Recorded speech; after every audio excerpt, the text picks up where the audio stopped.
Come to order. It is Monday, February the 23rd, 2026. It is 9 o'clock in the morning, and the Commissioners' Court is now in session. If you would, please rise for the prayer and the pledge, which will be led by Commissioner Jones. Please join me in prayer. Heavenly Father, we do just thank you for this gorgeous day that you brought to us today.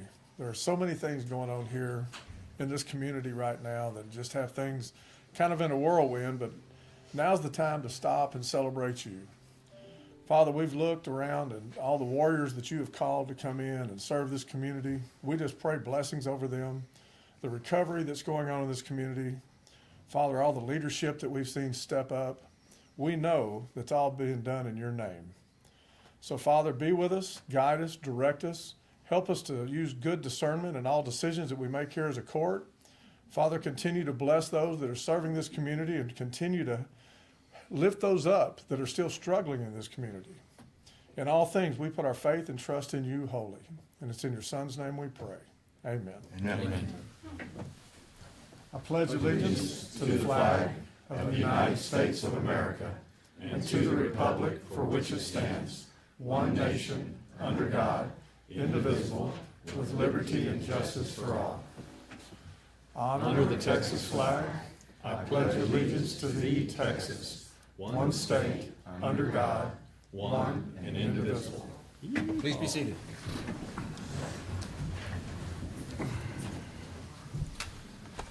Has everybody turned their phone off or to vibrate? Please do so. We don't want it to interrupt the proceedings. And there are consequences. Okay. With that, the next item on the agenda is our public input portion. This is an opportunity for the public to bring matters to the court's attention that they think we need to know. This is something that we respect. It is not an opportunity for output. We don't get to respond to your input, but we do get to listen to it, and that's what's important right now. And so with that, we ask that you go to the podium, you identify yourself, limit your and what precinct you live in, and limit your remarks to no more than 3 minutes. I've got several people that have already signed up on the participation forms. If you haven't signed and turned in your form, now's the time to do that before we get started. Anything back there, Sheriff? Okay, just making sure. Did you need one, sir? Out the door, the sheriff will show you. Yeah. A form. Oh, I got it. Oh, they got it. He's got one, Larry. Oh, mercy.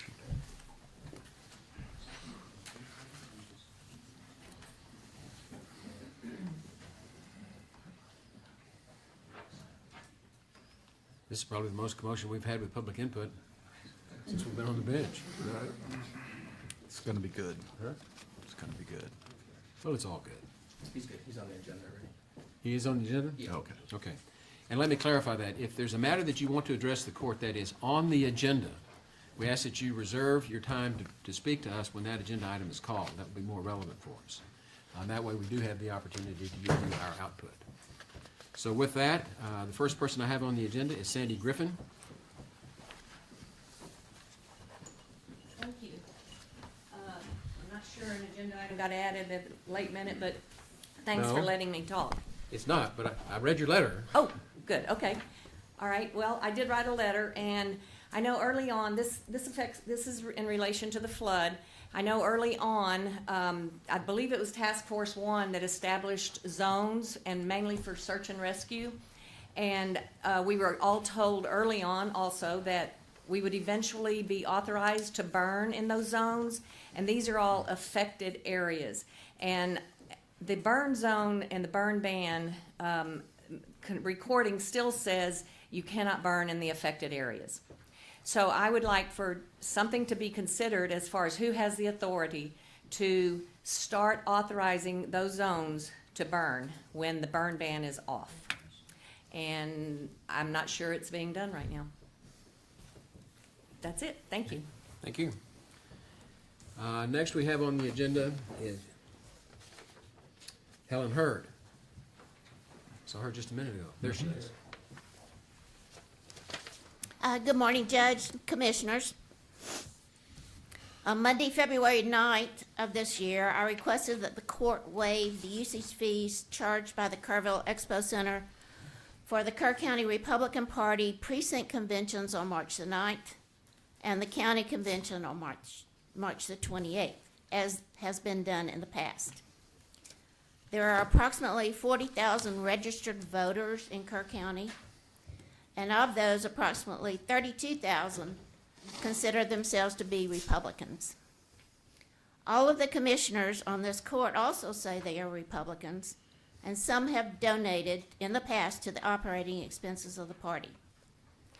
As county chair, I have fiduciary responsibility for all the party's funds raised through donations, and the $800 fee for the Expo Center is almost an entire month's rent on our headquarters office, that amount being $904. After Commissioner Pace has made the motion to approve my request, the other three commissioners lowered their heads and refused to second the motion. I was later told by Commissioner Holt that if I had requested a discount instead of a waiver, he would have seconded the motion, as this being a new policy of not waivering the fees from the Expo Hall. According to Robert's rules, a second would have allowed discussion during which a discount could have been negotiated. Without a second, the motion failed, and I can only conclude that the commissioners acted on nothing more than personal animosity and spite. Because I had to Ms. have a Hurd. confirmed Ms. Hurd. location before February Hurd. 17th. Ms. Hurd, we have rules that you are not to disparage this court or any public speaker at this court, and I would ask you to refrain from those types of remarks. Thank Thank you. I will do so in the future. As I said, because I had to have a confirmed location before February 17th, I've made other arrangements for the Republican Party activities. So instead of some revenue, the Expo Hall will receive none from the Kerr County Republican Party. Thank you. Thank you, Ms. Hurd. Next, we have George Baruti.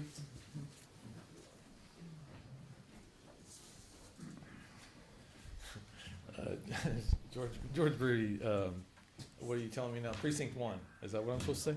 All right, anyways, I'm here to discuss a narrative that's been floating around the last week or two. It's not really to inform you all, it's really to inform the public, kind of clear it up. It's a group of people with a narrative in search of some facts to support it. Essentially, it's that the county is stockpiling, the county government is stockpiling money, over collecting, or stealing from the taxpayers. None of which is correct. And when it was first brought out, a lot of people were actually calling me, asking me, is there any truth to this? And best I could tell, there wasn't anything being said, but best I could tell, it was a misunderstanding between a financial report and a budget.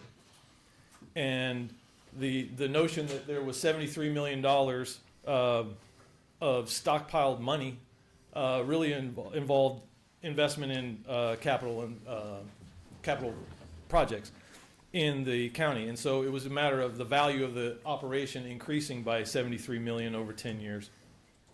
Now that was debunked, the next thing is to talk about your reserves. You've got too much in your reserves.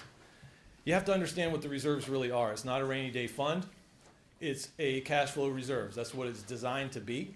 You can argue about how high it should be, but one standard practice is to make it 25% of your overall budget, so that any unforeseen event occurs, you have cash flow in your reserves while you're waiting for maybe a grant or a loan or anything to come forward. So you have to have some reserves for that. The financial reports also show that you each year are being audited and showing up an extra amount of reserves. You also notice, if you look at your budget, that you don't actually budget a line item for asset replacement. What's normally done is you take that reserve out of the reserve fund and move it to asset replacements. Therefore, these are anticipated, foreseeable expenses that are coming to the county. If you don't save up for them, you're being irresponsible. So it's not stockpiling money. You're actually doing a good job by setting aside for such as new vehicles for the sheriff or maintenance or repairs on an ag barn. If we had been doing enough of that over the time, we would have had the money in our budget, and that's what it's for. So to claim that that's money that is over collected would be a fallacy. And to continue to press this narrative is really just feeding into an instinctive feeling that people have that the governments are all fraudulent. Everybody that knows me knows that I'm sort of a financial watchdog. If there was fraud, I'd be the first one up here claiming it. If I'm not up here claiming it, most people that are reaching out to me are understanding it to not be true. So it would be nice, for instance, if the court might have put an agenda item on this meeting to dispel this myth, because right now there's people going around stating this, they're stating it as fact, and there's enough of this instinctive belief in that people are buying it. It would be nice if you could dispel the myth as opposed to just a citizen doing that. Basically, that's all I came here to say, was try and clarify that and urge you to, as a body, not as individuals running for something, but as a body, clarify that. As the judge has done in the past, he did something where he did an article in the paper. It would be nice to see something like that. Thank you. Thank you. Do we have any other people signed up to sign for public input? These are the only three I have. Okay, very well. We will move on to commissioners' comments. You said the prayer, so I'm gonna let him start with that. That works. Well- 4, 3, 2, 1 today. I don't have a whole lot today. Burn ban's in effect for precinct 4 as well as 1, and I think maybe another 1 or 2 got added today. A lot of this is a good time of the year for people to do prescribed burns, and we realize that. But in talking to our VFD people, when we put these burn bans on, their biggest concern is brush piles that get out of control and stuff. I think we had it over our neighbors in Gillespie County last week. Something got away from somebody, and it's crispy out there. And our prescribed burn managers do a good job and know what they're doing, but it's the brush pile people that make our VFD people nervous. Voting turnout's been low. Man, kick the tires on all the candidates. All the candidates, get out and vote. Let your voice be heard. We encourage y'all to do that. Early voting goes through Friday this week. I believe 7 to 7 every day, and then of course March 3rd, election day. So look at all the candidates, do your homework, and get out and vote. We only had 27 come through Ingram Annex yesterday, so that was a weak showing. That's all. Okay. 3. Wow. I voted Good. on Friday, but not there. And I won't tell you who I voted for, but I thought it was really well run, Sheriff. I want to compliment you and the traffic control and all the folks that make an election happen. It's a lot of work in order to do that. Really appreciate the folks that are doing that every single day and keeping things in order. And it's just great to see, and I like having the little ballot I fill out and hand in. Burn ban is in effect now for Precinct 3. It's about that time, and for all those other commissioners, I want to encourage y'all to walk the waterway. I'm going to have to do that and look at some timber that was not collected. That was our plan, was to collect the timber that was on the waterway instead of having to burn it, just so the public understands that. Lift it out of there and then have them sort through that debris material, that very important material. And they're still doing that in a manner of speak in Center Point. But that was our way out of trying to burn in the floodway. But there are some timber that I was aware of that we need to all see in my precinct and see if we can get rid of it so it doesn't float down the river on another flood. So I'll do that on a gentleman's ranch, I know. It's Lent season for many of us, and I'm mindful of not what I gave up, but what I added to my repertoire. And that's to be kind to one another, like Ephesians 4:32. I think that's important that we remember that in all manners, and I'm mindful of what my campaign looked like with my opponent, which was very genteel, Charlie McIlvain. If you're out there, wherever you're at, having pie with him, having hamburgers with him, that's the way it should be as an opponent. We treat each other with respect. And I'm grateful for you, sir, on setting the example out there in opponent relations. Jenna Sanchez, one of my favorite things to do is to sign things. The judge signs a lot more than we do, but when I signed her raise, putting into her the full position, I'm very proud. and I just wanted to give her a shout out, and I look forward to great things from her in the future. I do think it's time that we look at a flood memorial. I've spoken to a few on that. It's good for the court. What are we going to do as a county? How are you going to remember 119 names, on the 4th of July, and then carry on with the rebuilding of our place and opening of more things? We need to probably, in the long-term group, maybe get a good plan with that, how we do that, not just for this year, but all the coming years on 4th of July as things have changed a bit. As far as other items, good meeting with Miss Barbara Oates as we learned about history and about everything that our department is involved in. And one thing I did learn about is how we as a community are helping out with repatriating all the items, all those little floating shoes that we had. And I remember talking with Captain Gage and I think Jason as well and the sheriff about all the items. I'm so grateful for a group that's being involved in that and look forward to seeing that in the future.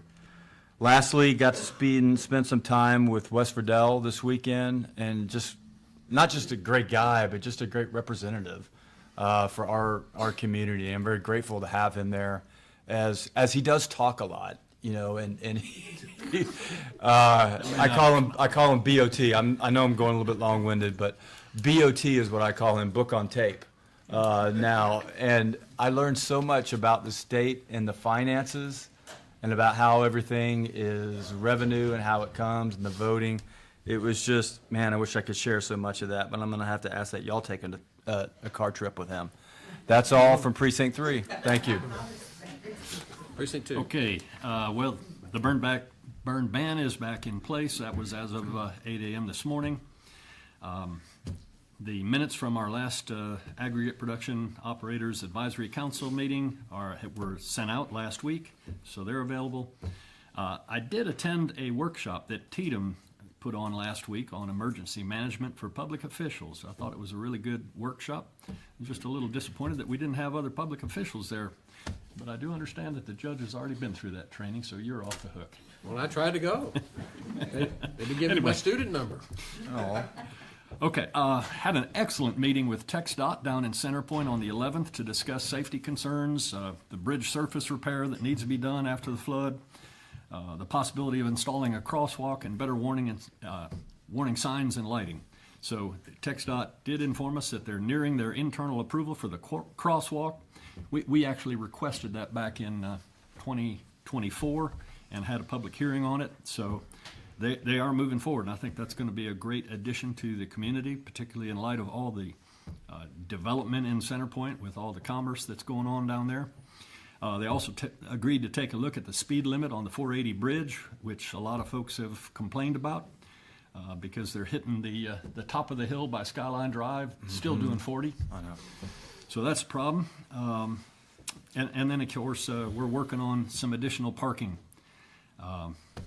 We have an item on the agenda to talk about some no parking areas, so we're also working on additional parking over at the historic park and making that available. And it's great collaboration between Zanzibar Tavern and some of the other businesses in Centerpoint and groups such as the Historic Preservation Association. Let's see, on the 18th, we had a good meeting with Charlie Hastings, floodplain manager, and Bobby Gore, to discuss plans for Lions Park restoration. Katie Graham was there representing her team that's working on that. They've got a really good plan, but the one thing that they want to do is put restrooms in, kind of permanent things, and their idea was to elevate it above the 100-year flood, which is very costly, very difficult. And yeah, I don't think that flies. But otherwise, their plans were good. And then I kind of had a brainstorm about 4:30 this morning, and it's like, well, hey, I'm an engineer. We could design restrooms that would be flood resistant and would survive a flood. It's all doable, and then we're ADA compliant. So I called my good friend Carl Jeter, who is right there in Centerpoint, and he agreed, and he's going to help us with it. So we'll see if we can't engineer a solution to have better restrooms, and it'd be a lot cheaper than the concept they had in terms of elevating. Let's see. Also, Flat Rock Park, the playground equipment that was donated by Woodman Life has been installed by our maintenance group. They've done a great job. I'll just remind the public, there will be a ribbon cutting ceremony for that playground on March 16th at 9 a.m., obviously in Flat Rock Park. And then the last thing I'll mention, I received a call from a constituent living over off Forest Circle regarding a vacant home. It's obviously, it's one of those HUD type things, and it's, I went by, took a look, lots of photos. It's horrible, trash everywhere, safety hazards. So Reagan Givens and his team are kind of working, trying to get HUD to do something about it. And we've had other examples of these types of abandoned homes. So we're working on it, and that's all I got. I'll try to keep mine much shorter. Good. I was gonna ask if we needed a commercial break before we Yeah, start. Right. But I do agree with Commissioner Harris. I think we need to get people to get out to vote. I don't agree that you go kick your neighbor's tires, just for the sake of that. I don't think he meant that.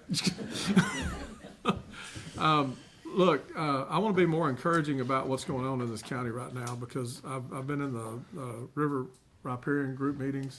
They've got some great things that they're working on, they're planning on, trying to get the river area restored. There's a lot to that, a lot more than I ever dreamed when I got on there. And people like Jeremy that's on there and stuff, I mean, they all talk so far many levels over my head with all this, I'm just blown away. But bottom line is, they're doing a great job on the future and the planning on how to get this river restored in the area, the riparian area, back where it should be. You'll be hearing from William Whitson here in a little bit. We're making great progress on the flood warning systems. I serve on that group also, and these are not liaison positions, so I need to talk about them now. And I'm going to tell you that this county will be well advised in the future about these types of events when they come up. We will not be caught like this again. And so we're going to take every care and every precaution. You know, things that this court had tried to do many years ago but could not get the funding for, now has become a mandate, so they have to help fund us. It's kind of flipped the script a little bit. The court had tried to do their due diligence many years ago, and were not able to accomplish that goal. Now they will. And so my hat's off to them. I appreciate all the hard work, all the volunteers, and Reagan Givens and them, because I had spent the night with a bat in my house last week. And it's not a pleasant feeling whenever you wake up and think, oh, where'd that come from? And so, but it came back negative, and I hated to have to kill the little thing, but that's what they have to do. But interesting things happen in the hill country, which means life's getting back to normal to some degree. But I still pray for those that are going to go through a long journey before it ever reaches normal. And so I'd appreciate y'all continuing that too. Well, that's it. Okay, I have a few things I do want to address today. And let me start with this burn ban issue with regard to the unaffected areas. And that means from high water mark to high water mark. And those were set back at the beginning of the flood at the request of Texas Task Force 1, who's conducting and in charge of the search and rescue. The search and rescue continues to this day. I've talked to Captain Miller countless times, as many others that my fellow commissioners have. And it is not over till it's over. And when I ask, when is it going to be over? And this question does get asked. I've asked the question, face to face. And I'm told it's over when the governor says it's over. And I don't think we can expect that probably before sometime late in the year. I have been told, for what it's worth, that whatever telephone conversation takes place as to make the decision as to when it's over, I have the dubious distinction of being invited to that conversation. So I will at least know when that happens. I thought it was important to get that clarified. And we do have a meeting tomorrow at 1 o'clock with TDEM, Texas Department of Emergency Management, where we'll be talking about a lot of these issues, and they're wind down here in the county. Everybody's been witnessing it. We are slowly winding down. And we will have a meeting tomorrow and hopefully have something more to report back next week. The other thing that I would like to address is this Mr. Baruti's comment of dispelling a myth and talking about our fund balance and our reserves. I don't know what's being said out there on the campaign trail, and I defer that to those of you that have frontline experience. But I can tell you that there have been no funds withheld, and there is no pool of money that has been rat-holed away and not made available for public use. And I take you back to when we adopted last year's budget, the FY 25-26 budget. I made an impassioned plea at that point in time that we're having to go into those reserves, that county savings account, $12.6 million, and we do not have a replenishable fund to replenish those funds. We do not have it.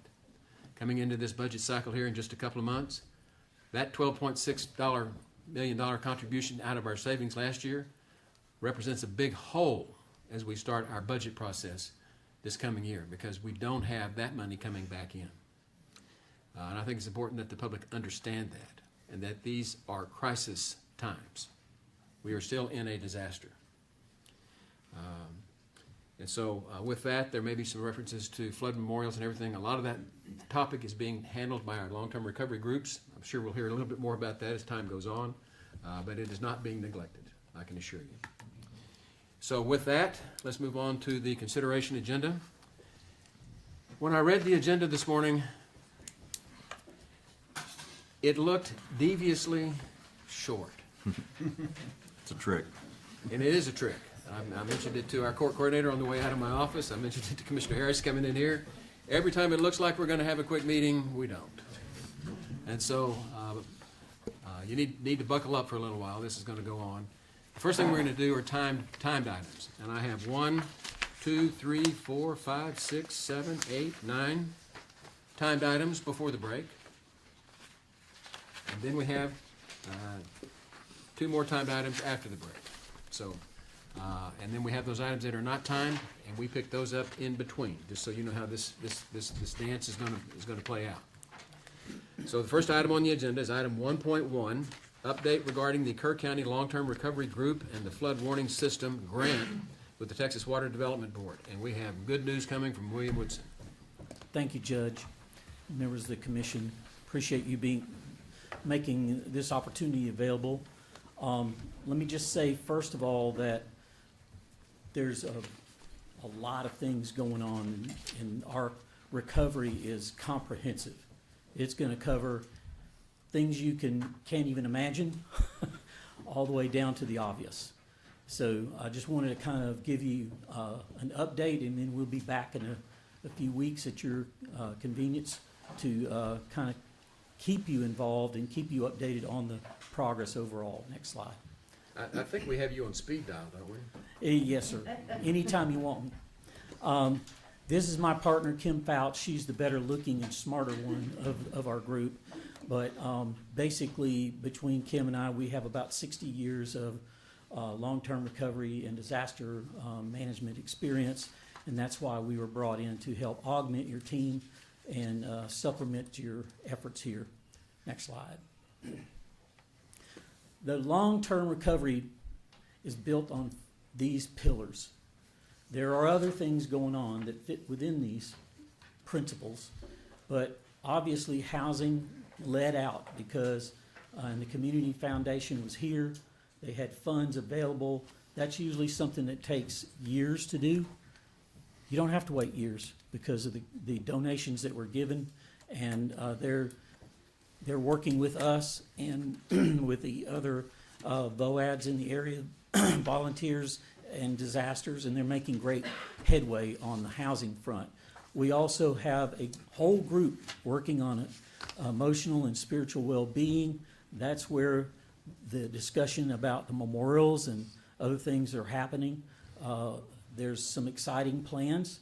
The mayor also announced his thoughts on this issue, and so we're going to be putting together many efforts along that, as well as the emotional scars that people still carry.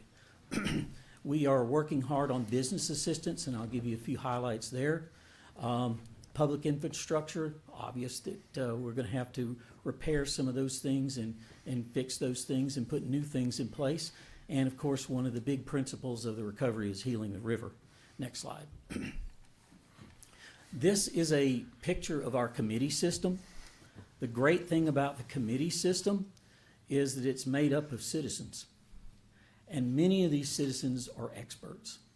For example, the Business Assistance Committee, I like to point out, the COO of James Avery Corporation serves as part of the chairmanship of that. There's another owner in Ingram who sits as the chairman of that committee. So there's some real horsepower here. We have the head of the manager of the Guadalupe River Authority, and a bunch of other citizens. I think Jeremy sits on the river committee. I mean, there's just people with expertise.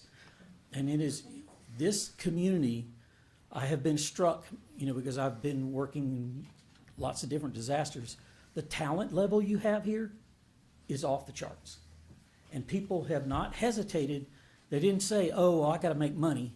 I can't give my time to this. No, they stepped up and they are working with us. And I'm proud of the efforts that we have going on over a plethora of different areas. And I won't cover them all right now, but you can see this effort is comprehensive. And if you can imagine it being affected by this disaster, it's being discussed, it's being talked about, it's being covered. And not only do we have the citizens who have stepped up initially, we're going to need more citizens down the road, because some of those citizens have been working now for 8-9 months, volunteering. That is commitment. I guess y'all may have heard about the ham and egg breakfast. The chicken was involved, but the pig was committed. That's many of your citizens. They're committed, and I'm proud to serve with them. Next slide. This is just a graphic illustration of some of the things that we've been working on here. One of the first things is putting together the one-stop shop, and many of you attended the ribbon cutting the other day. And I'm proud to say that we are now officially moved in because we just got our refrigerator this morning. So that's been something that's really been a goal of mine. And, we're moving forward here. We also have been, I was trying to see the slides here. I'm going to move closer so I can see. The other thing is, we have identified a number of things that needed to move forward quickly on the recovery. Some of the business assistance. We're pleased that the foundation gave us $10 million to the LIFT fund to give a combination of grants to businesses and to buy down the interest rate. So if you're in business, in this area, and you were affected by the disaster, you can get a 0% loan. William, I need to ask you to go back to the podium because the people at home on YouTube can't hear you if you're not at the podium. I'm having trouble seeing the slides. But that's one of the things that is a very big difference maker. We also have made major progress on the flood warning system. And it's my pleasure to inform you, Judge, I said the other day I couldn't talk about it. Well, now we can talk about it. The state of Texas has come forward and given us a $14.7 million grant to initiate the flood warning system. That basically means that we are going to be building the electronic highway. You approved the resolution some months ago and the application to the state, and we were granted those funds. There were $700 million in requests and $200 million available, and we were able to secure our portion of it. What does that mean? That means that the rain gauges, the stream flow gauges, the weather data essential to doing a flash flood prediction is going to be made available, because those instruments need to be read in the areas where the event is happening. Those things are happening way out in the hinterlands and the hill country, and we need to get that information in quickly. And so that's what this grant gives us the ability to do. And we've had multiple partners. The county, the city of Kerrville, Cape Hub stepped up major, the Lower Colorado River Authority, the Hill Country Telephone. I mean, this was an unprecedented collaboration and partnership that made this a reality. Some of the other things I think I mentioned was the buy down on the land, on the grants and the loans for business assistance. And then, see, what's this last one here? I should have made a copy of that. I can't see it. Anyway, let's just say a number of fronts, the progress has been made. Next slide. So what are we going to be doing over the next 6 months? In addition to what we've already been doing, we are going to move forward to secure all the funds for the flood warning system. The flood warning system is funded in 2 pieces. The first piece was the electronic highway. The second piece is your sirens and all the other things that are going to be happening here local. You've already received $1.25 million from the State of Texas Water Development Board. You approved the interlocal agreement that's going to go to UGRA. We are working in collaboration with them. And again, just a few weeks ago, we didn't even have an engineer to coordinate all that. Well, I'm here to let you know we got one now. We have a great engineering firm that put together a competitive proposal that is going to take this theory and make it work. Make the parts talk to each other, collaborate, coordinate, and make the flood warning system a reality over the next year. Another thing we're going to be doing is tracking the impact of the disaster. I've been working with Texas A&M University, Schreiner University, and they have worked with us to begin doing an economic impact study. That study, the first draft of it will be done by the end of the month. All these things that take a long time, we're doing them quickly. And it's because of the great volunteers and the expertise that this organization and others around the county have contributed. We are also going to be working to secure other resources as we go forward. And it's just, we have a U.S. Department of Labor grant that we were given, and I think we commented about that the other day, Judge. That's happening. There are positions and funding available to assist businesses and this government, the city of Kerrville and city of Ingram. Another thing that we're doing is that we are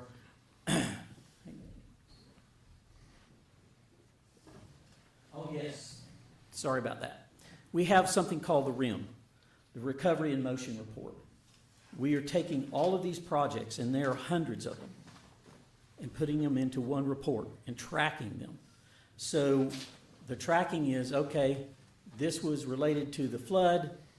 This is what the cost is of doing that project. Do we have that funding in hand, or do we have a gap that we need to fill?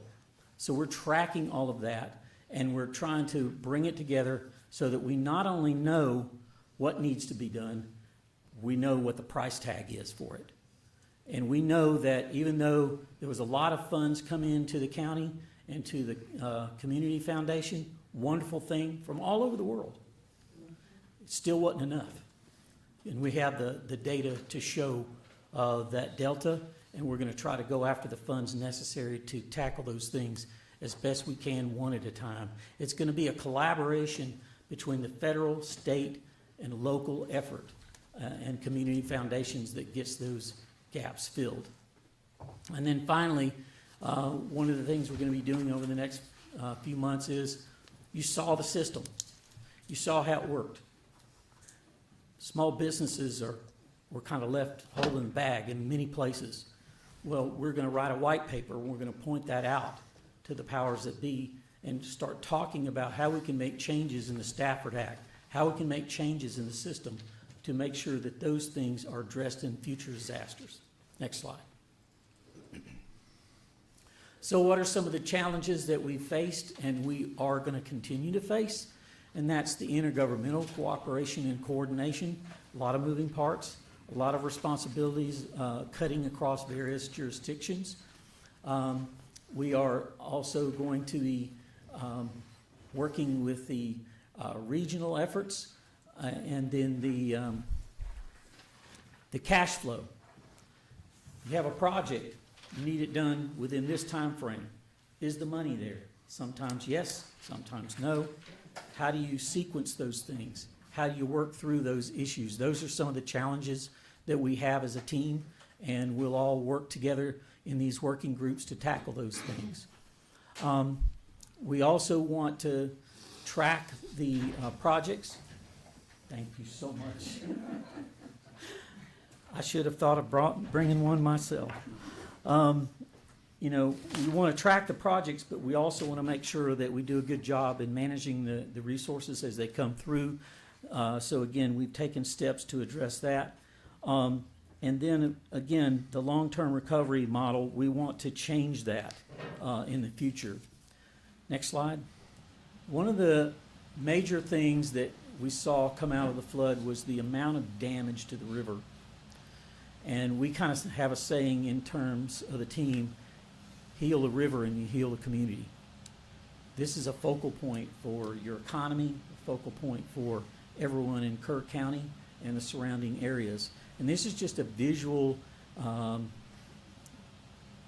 show of what happened near the one spot along the river.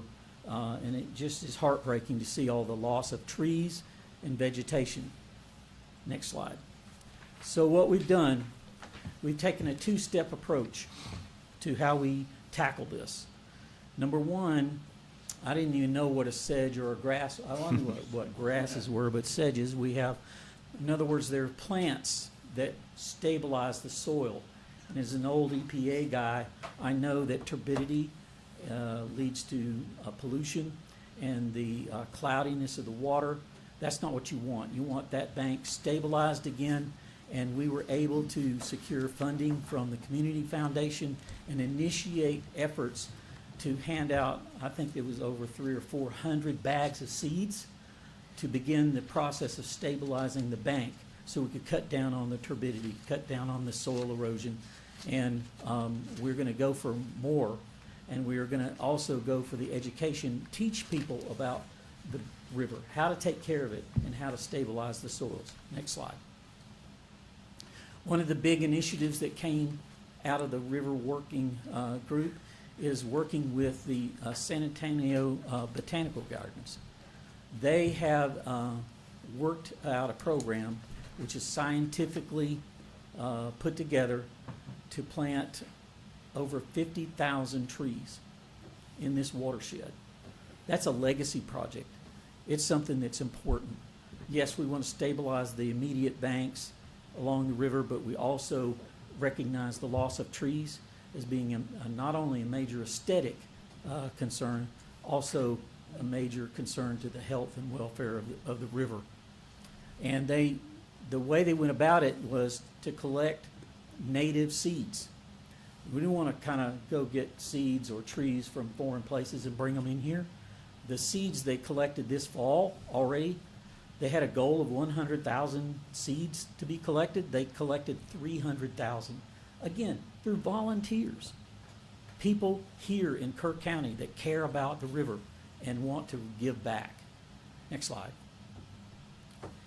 One of the cool things that's going to happen, and Jonathan Letts has kind of led this effort, is there's going to be a movie for public broadcast called Hope for the Guadalupe. And it's going to be a major thing. It's going to be premiered in Dallas, Houston, here, Austin, and we're going to educate people about what a treasure and a jewel the Guadalupe River is and how we're going to bring it back. Next slide. Before we go to this, there is a video I'd like to show you related to the Trees Initiative that kind of explains it a whole lot better than I can do, and apologize about not having the right notes in front of me. You could go to the slide that has the video. It's slide 5. Yes, the video.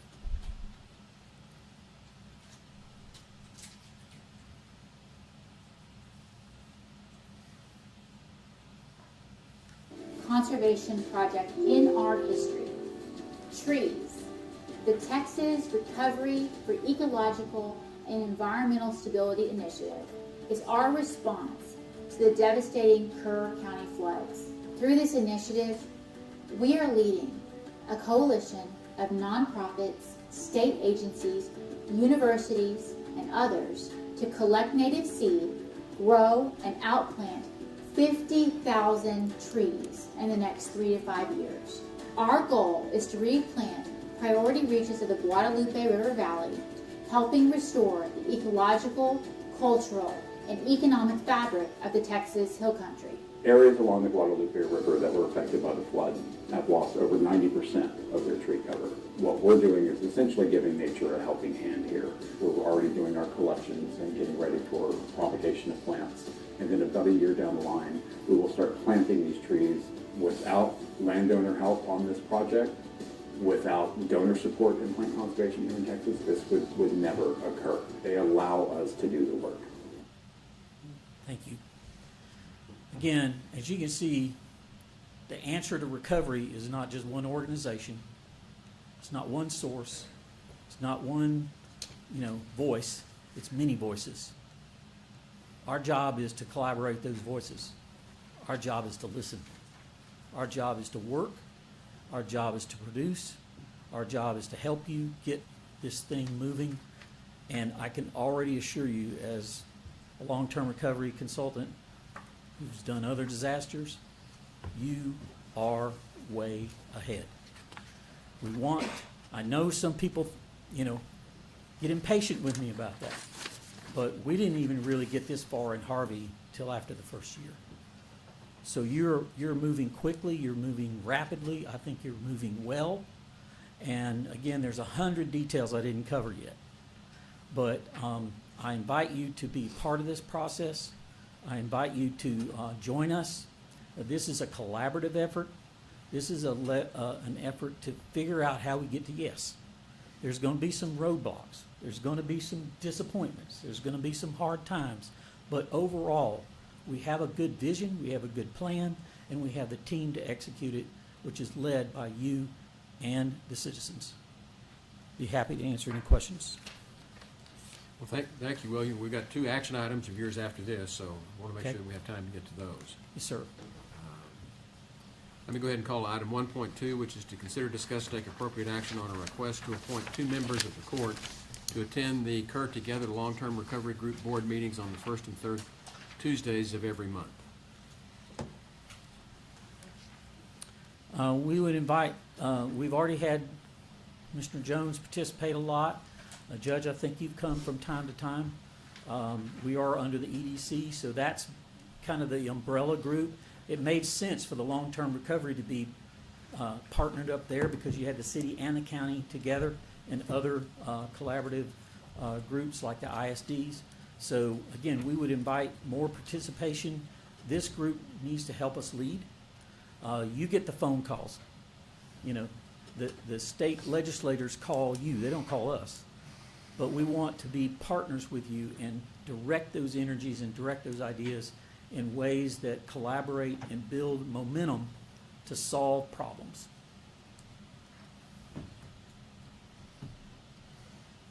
Sounds like a good idea.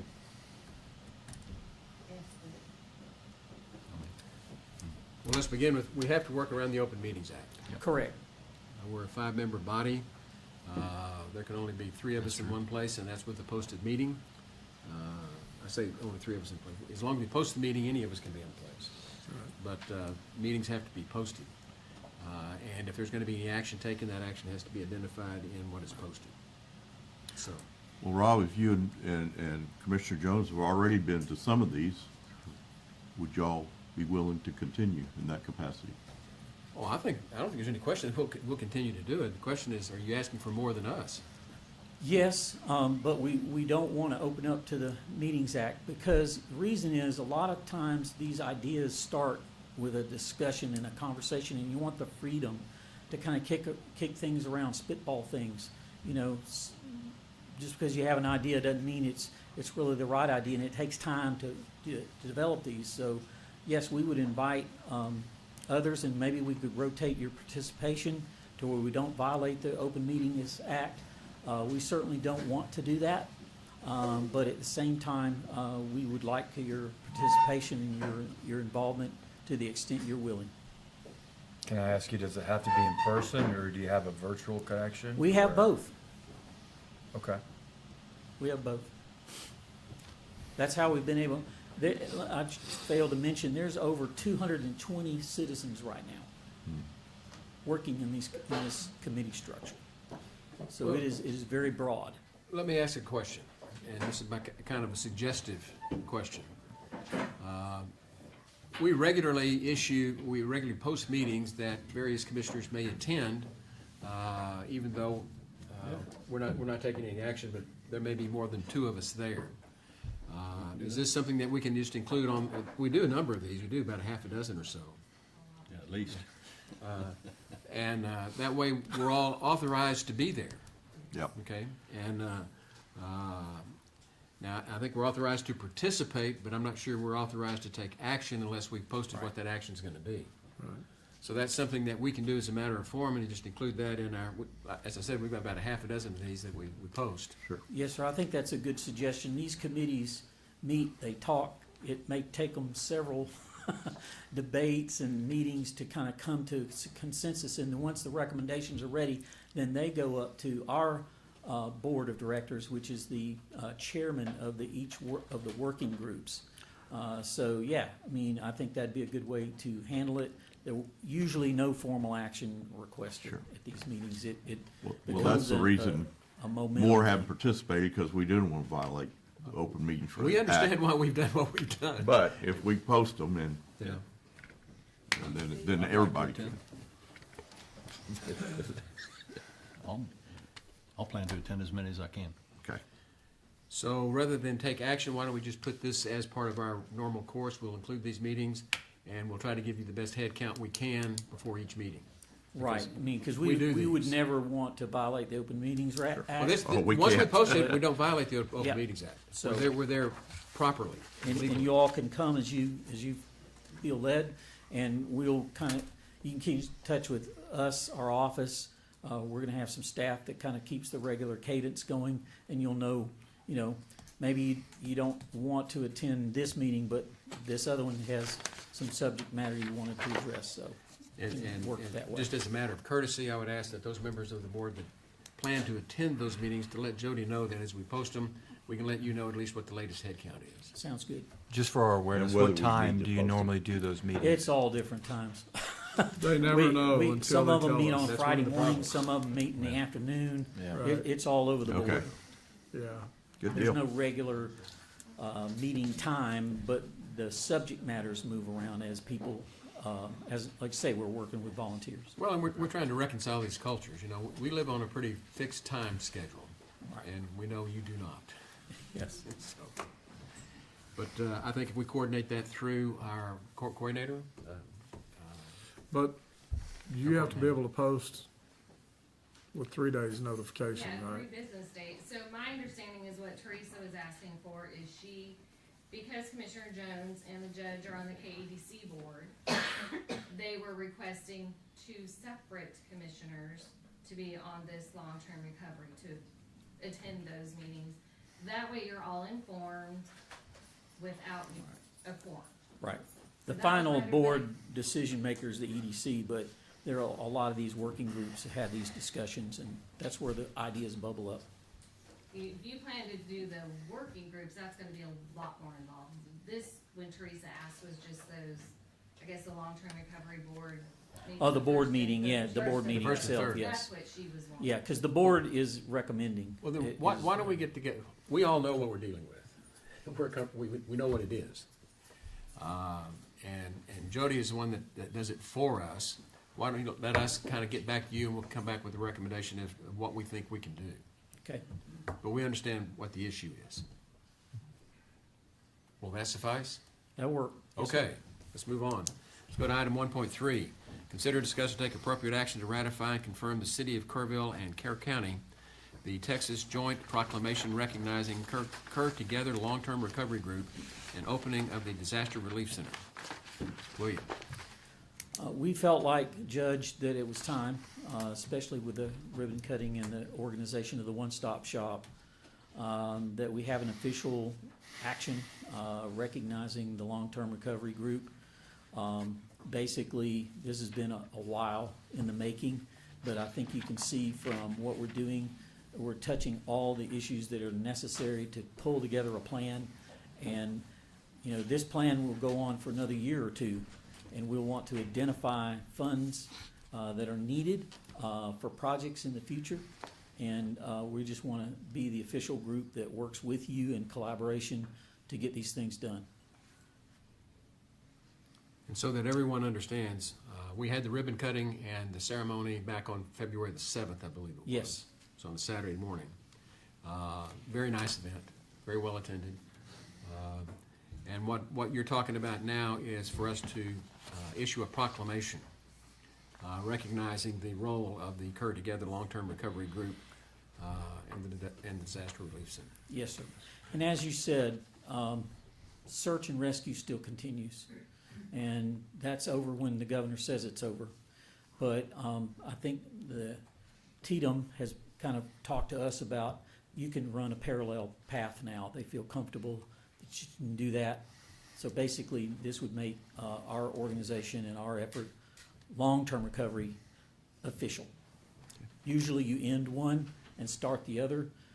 In this case, because of the situation, we're going to recommend we run parallel, and that's what this would be about. And what William's referring to, there's the search and rescue side, and then you go to the recovery side. Yes, sir. And what we're doing is running dual tracks because search and rescue continues because of the 2 missing people.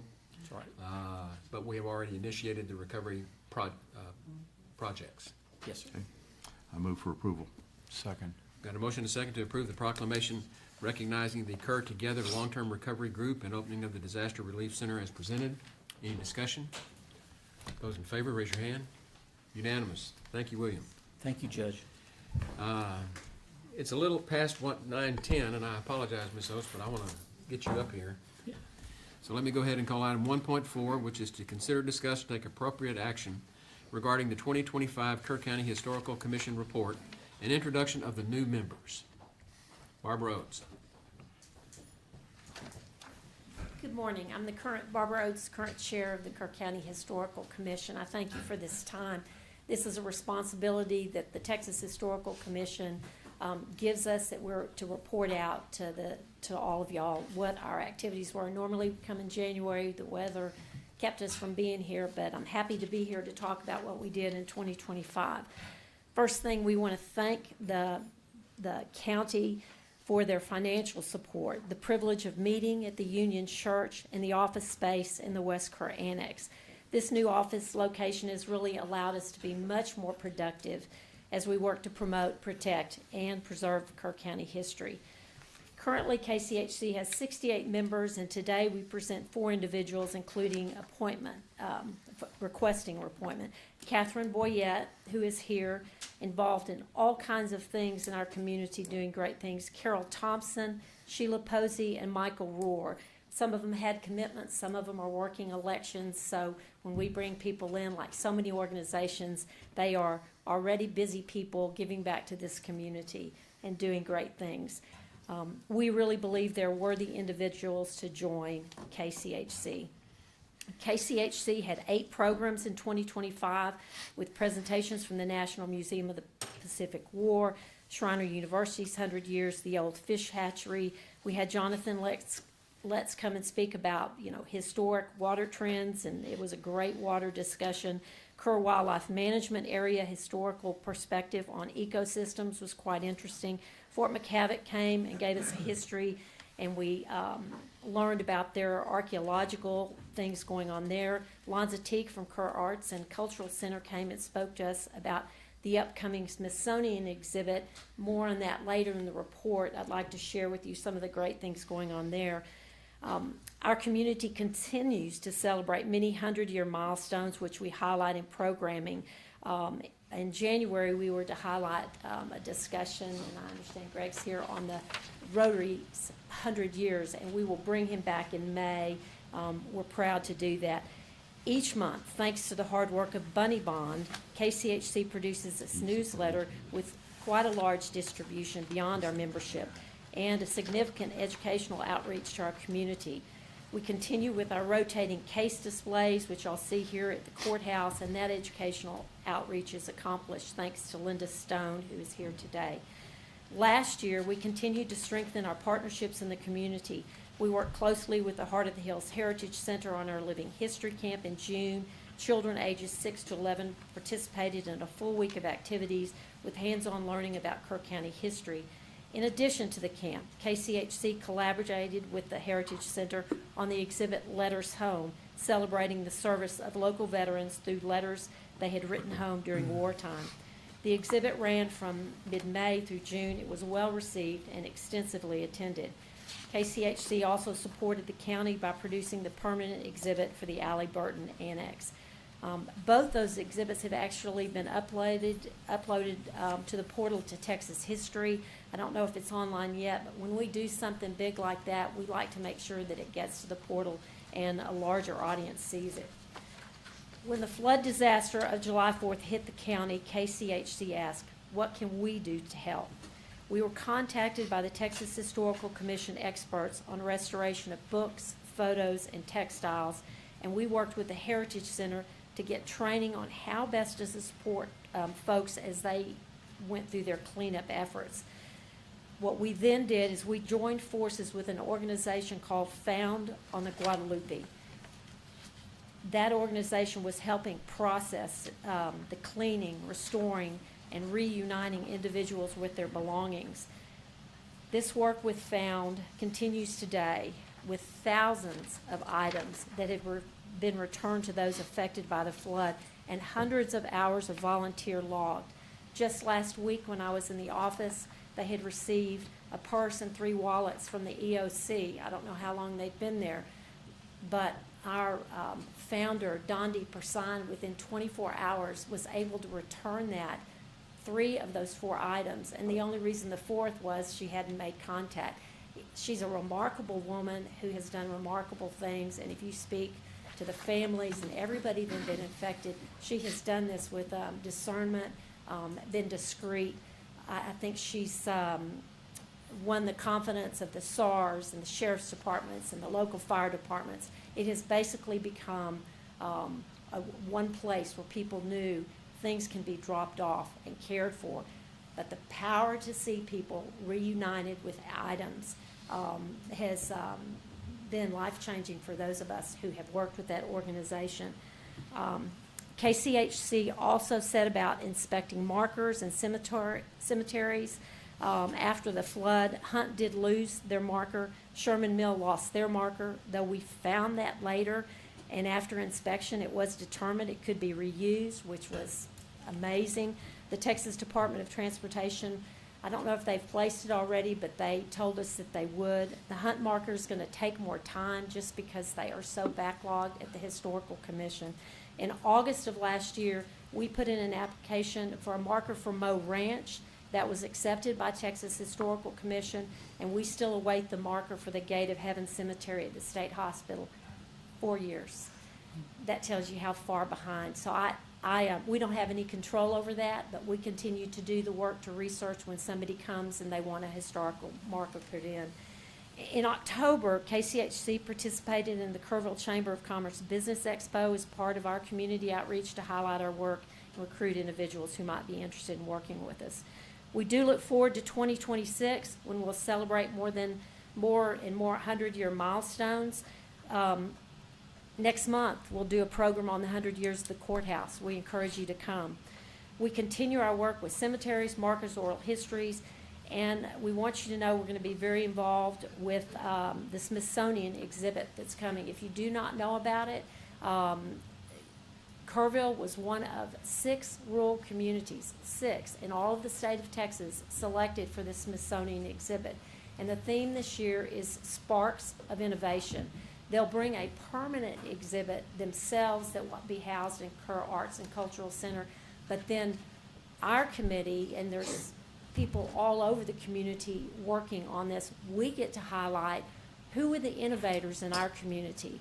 And the 4 areas will be technologically, in the arts, social, heritage. So a whole host of people are working on that. The entire Kerr Arts and Cultural Center will have that. But in addition, all these partners will also be highlighting that. So that's a big thing, and we'll be real involved in it. Talked a little long. Thanks so much. We appreciate your support. We appreciate you talking a little fast. Get it in. Can make a motion to accept the report from the Historical Commission. Got a motion? Second. And a second to approve the report as presented. Any discussion? Those in favor, raise your hand. Unanimous. Thank you, Ms. Oates. Next item is 1.5. We're going to race through these, so bear with me. 1.5, consider, discuss, and take appropriate action on a request from the Rotary Club of Kerrville to approve a proclamation recognizing the centennial anniversary of the Rotary Club of Kerrville. Mr. Falden. Good Am I morning, saying your name Judge, correctly? Falden? Commissioners. February 26th, 1926, the Kerrville Rotary was founded in this community. And we've been celebrating 100 years of service to our local community, and February 26th marks our 100-year anniversary. I'm here today to represent our Kerrville Rotary Club, along with members Christy Vandenberg and also Wayne Euchre and Mike Allen was as well as part of our membership. And so we are celebrating our 100-year celebration. We are asking for your consideration for our proclamation, and reads as follows: that February 26 marks the 100th anniversary of the Rotary Club of Kerrville and a century of service to Kerr County. The club founders, past and present officers, and members of the Rotary Club of Kerrville have worked tirelessly to maintain the highest standards of service above self. The Rotary Club of Kerrville has promoted a century of service and has played an invaluable role in shaping and contributing to the quality of life in Kerr County for generations of families. The Rotary Club of Kerrville has enriched the lives of many in this community and our neighboring communities through service projects and fellowship for Kerrville. Sincere gratitude is extended to the Rotary Club of Kerrville and the individuals therein who have given their talents, time, and resources to make Rotary Club of Kerrville a foundational part of our community. And with that, I present to you for your consideration the proclamation recognizing February 26, 2026 as our 100-year anniversary. Thank you, sir. Well, as a former Rotarian, humbled by Bob Spearbeck's attendance record. 50-plus years. I'm telling you, it is my pleasure and privilege to make a motion that we approve the proclamation for the 100-year anniversary of the Kerrville Rotary Club. Thanks, sir. Second. You got a second? Any discussion? This is a great group, really a great group. Thank you, sir. We appreciate your support. Those in favor, raise your hand. Unanimous. Thank you. Sir. Item 1.6, consider, discuss, and take appropriate action to approve a proclamation declaring March 2026 as Red Cross Month. Got two of you up here today. We do, Judge. If you would identify yourselves. Do what? Identify yourselves. Debbie Zavoca, the Executive Director of the Hill Country Chapter, and I'm Kimberly Culver, and I'm the Community Disaster Program Manager for the Hill Country Chapter of the Red Cross. Welcome to the County Court. thank you, Judge. I don't know if you want me to talk now, or you're gonna read the proclamation? No, that's all right. I don't think I have a Start proclamation. talking. Okay, that's okay. Could you read it? You read it. We'll vote on it. I don't have it, but, you know. Here. Well, here. I know it was sent to you, but that's okay. Here, Judge. I would just want to thank you and let you know. I'll Oh, do here, it. he's got it, okay. Okay. Then I make a motion that we declare a proclamation for the American Red Cross for the month of March 2026. In March, we celebrate American Red Cross Month by honoring our neighbors who make it a humanitarian mission possible in Kerr County. Every day, their acts of kindness change lives, bringing relief, comfort, and hope when help can't wait. This compassionate spirit runs deep in our community, just as it has for 145 years through the American Red Cross. During the disastrous floods of 2025, the American Red Cross, with the help of partners, provided 115 overnight stays to Kerr County residents, served 3,505 emergency meals and snacks, including 1,153 hot meals, distributed to 7,068 emergency supplies, which were distributed to assist 1,968 households. And we opened 163 cases for immediate assistance. Today, those who serve with the Hill Country Chapter light the way during emergencies, whether it's delivering shelter, food, and comfort after disasters, providing a safe, life-saving blood supply for patients facing conditions like cancer, treatments, childbirth complications, and traumatic injuries, assisting military members, veterans, and their families with 24/7 global support, or empowering individuals with skills like first aid and CPR that save lives. These collective efforts are a powerful reminder that the strength of our community lies in our shared commitment to one another. As we mark Red Cross Month, let's celebrate our local heroes and resolve to continue lifting each other up so no one faces an emergency alone. Now therefore, I, Rob Kelly, County Judge of Kerr County, Texas, do hereby proclaim March 26th as American Red Cross Month. I encourage all citizens to support this organization and its noble humanitarian mission. That is the motion that I make. I'll second. There's your second. Any discussion? Those in favor, raise your hand. Unanimous. Thank you. Thank you so much, Judge and the Commissioners. Thank you. Next item is 1.7. Consider, discuss, and take appropriate action on a request from Leadership Kerr County, class number 40, to use Flat Rock Park from Thursday, April the 2nd to Monday, April the 6th, 2026 for the 2026 Easter Fest event. And this is Mr. Gaston and Miss Freudensprung. How do you say it? Freudensprung. I got it. I've been practicing German names for 10 years now. I'm just not getting it. You may proceed. Good morning. Reginald Gaston was asking for permission for our class to use Flat Rock Park for the Easter Fest event from Thursday the 2nd to, I say Monday the 6th. That should give us a sufficient amount of time to clean up. I move for approval. Second. Okay, we've got a motion and a second to approve Leadership Kerr County using Flat Rock Park for their annual Easter Fest as presented. Any discussion? Yeah, will they be camping down there? Yeah. Yes, they will be. There has been some discussion about that, where we're placing them. Do you have any thoughts on that? Yeah, if it floods, you're gonna be washed away. I totally understand that. That's not a, Probably talk offline on that for Yeah. recommendations, yeah. It's in our application for mass gathering. We place in different areas, but again, we need to discuss that. How many camping trailers or how many people would be camping down there? There's an estimate of 100 cooks for the cook-off that might be camping down there. That hasn't been confirmed 100% yet, but where we have them placed, we have more than sufficient place for them. It's just not where it was last time. That's the discrepancy. Yeah. do we have some type of an emergency plan in place if weather comes in? We will when we go through the mass gathering report. Permit.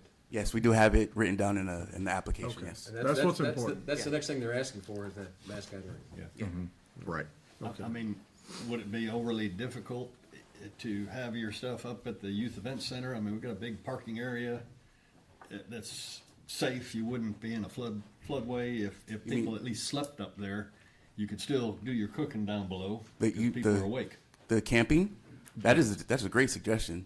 Yeah, we have a nice, parking lot, but we also have a nice grass area over there by the outdoor riding arena. Yeah, on these It'd have to be coordinated with Jake. Yeah, Well, yeah. we'd be much happier with that. So would we. It's just ensuring the safety And of we just need anybody. we need to coordinate that with Jake Williamson, who runs the facility for us. Right. But as far as the approval to use the park site as for the Easter Fest event, we have a motion and a second. Any other discussion? Those in favor, raise your hand. Unanimous. Don't leave, you got one more. 1.8, consider, discuss, and take appropriate action on a request to authorize the county judge to prepare a letter approving the sale of alcohol at Easter Fest being held at Flat Rock Park on April the 4th, 2026. Letter to be sent to the Texas Alcoholic Beverage Commissioner. And this is something we do every year. This is done through a mass gathering hearing for a permit that we have to do in order to be able to do this. And at that time, we will take up a safety plan. I will request that you bring a safety plan for us so that we have that in place when we consider this mass gathering permit. So is there a motion? I move for approval. A second. Got a motion and a second to approve the mass gathering permit for the to serve alcohol at the Easter Fest as requested. Any other discussion? I do. Go ahead. I will never be guilty of voting in favor of celebrating alcohol and Easter at the same time. Sorry. Those two things don't jive with me. See, us Lutherans, we enjoy. I know y'all beer. drink. I know you do. I know you. I'm I don't bad. have that same problem, Right, but, right. anyway. My question for you is, what are the hours where you would be serving alcohol? I mean, we occasionally get some complaints from when there are large events down there because of, noise late at night, and I need to get a feel for what kind of hours you're The gonna have Easter events. Fest event itself is from 10 to 4. So Okay, 10 a.m. to that's 4 p.m. reasonable. And the only alcohol that I'm aware of is just beer. Okay. All right. Lutherans like beer. I know you do, yeah. But just beer is alcohol and it requires a permit, and that's what we'll decide. Yes, sir. at the Sure. hearing Okay. on the mass gathering permit. And I'm not opposed to drinking, I'm opposed to celebrating Easter I know. with alcohol. I struggled with this one last year too. This is Kerr County. I know. We understand. I know, Right. I know. Okay. right. Okay. And before we vote on this, I am setting this hearing for the mass gathering permit. Well, we'll have to do that at the next agenda, because we didn't have the mass gathering application until after this was posted, so that'll Okay. be the next. Okay. Okay. Well, Or you can let a them know, little birdie whispered, I want to do it on March the 23rd at 8:30 in the morning. February. I'm sorry, March. Yeah. Sorry, March. Today? Wow, I got one right on her. Okay, all those in favor, raise your hand. Unanimous, thank you. No, Thank you very much. No, No, it's 4-1. I voted no. 4-1, I'm sorry. I'm Yeah, sorry, you Tom. bet. 4-1.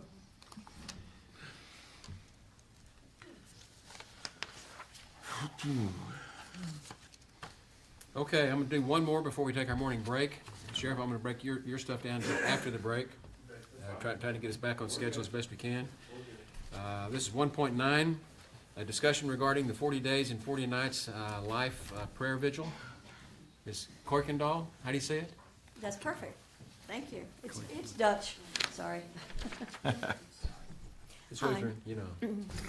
Good morning. My name is Lori Kuykendall, and I am not a resident of Kerr County or Kerrville. I live in Bandera County and in Lake Hills, actually, right off the Elm Creek is where I live. I'm here today to tell you about what is going on at the corner. The vigil for 40 Days for Life happens every year during the Lent season. Started Wednesday, Ash Wednesday, and it ends on Palm Sunday for 40 consecutive days. We are not going to be there all 40 consecutive days. I've opted not to be holding the prayer on Sunday, which seems odd because it's a great day to pray. However, this is the spring campaign that always goes from Ash Wednesday to Palm Sunday. And we are here at the corner on the public land property of Highway 16 and 27. This year, we picked the spot because it is so visible and so many people go by that corner. And what we do is that we pray. But the other thing that you might have noticed if you've gone by that corner is we have a crazy lady with white hair who waves at everyone going by. And that's how I pray for everybody that's going by. Why we're here is that I want to inform people about what 40 Days for Life is and isn't. It is not a protest. It is for life. We would like to celebrate the truth that life begins at conception and that babies are innocent ones, and we're praying for them and for their lives to be spared. Now, here in Texas, of course, it is a state that does not allow abortion. However, the estimates are that at least 14,000 abortions occurred in the state of Texas last year, the majority of which were through the abortion pill. And so the other thing that we're doing out there is to inform people about how that abortion pill is getting here, and that there is hope. If someone has taken the first pill, that there is something called abortion pill reversal. It has been about 70% effective. Over 7,000 babies that we know of who have gone to this abortion pill reversal have their lives been saved.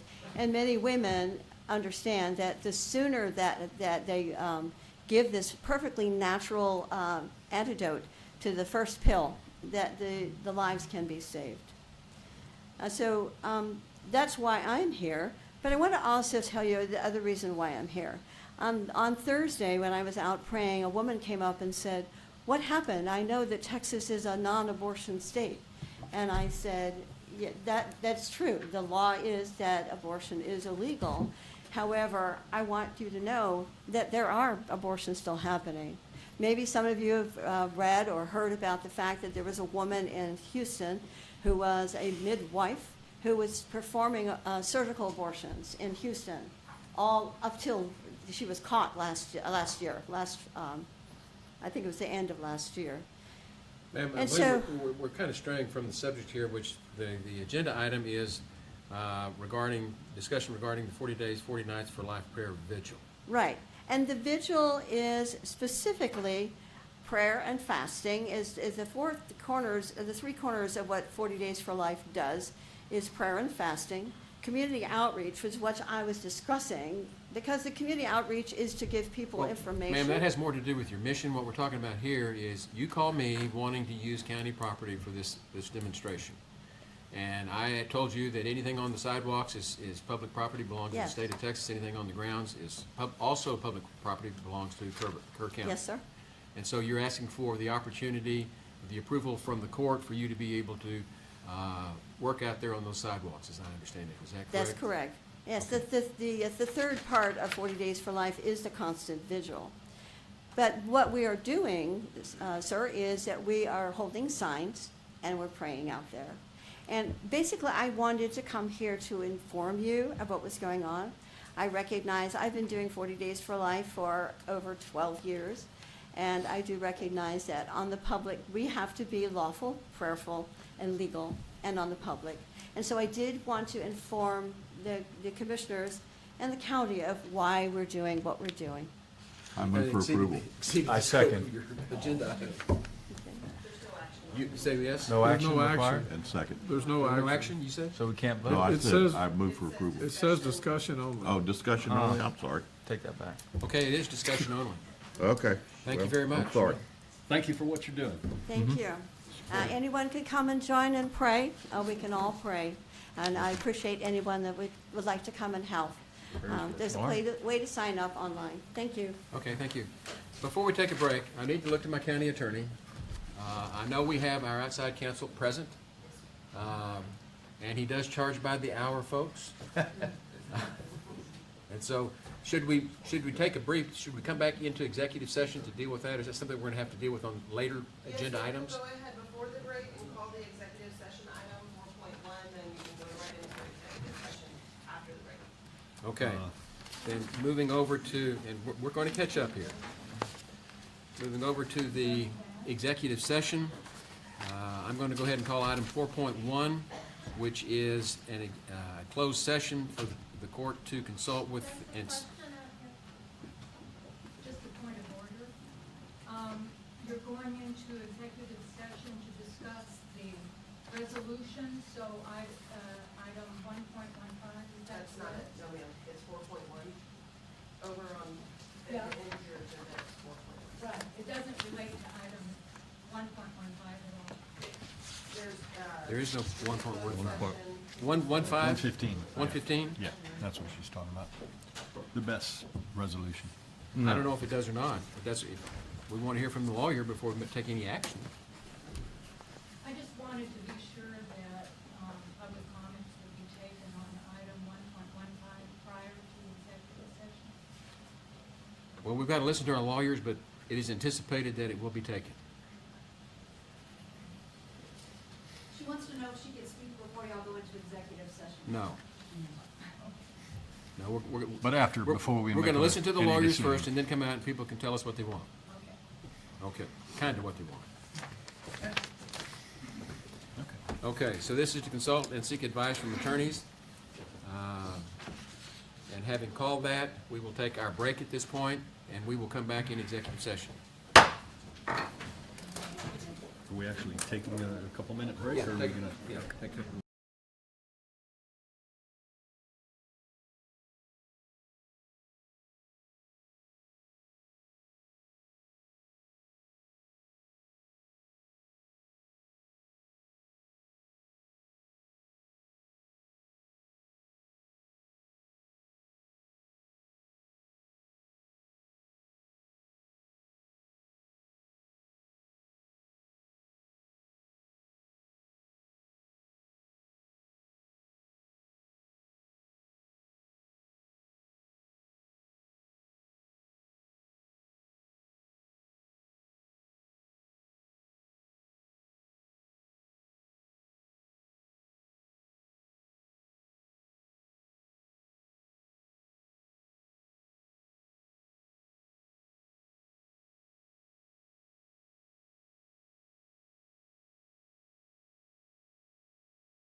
items that we had before the break.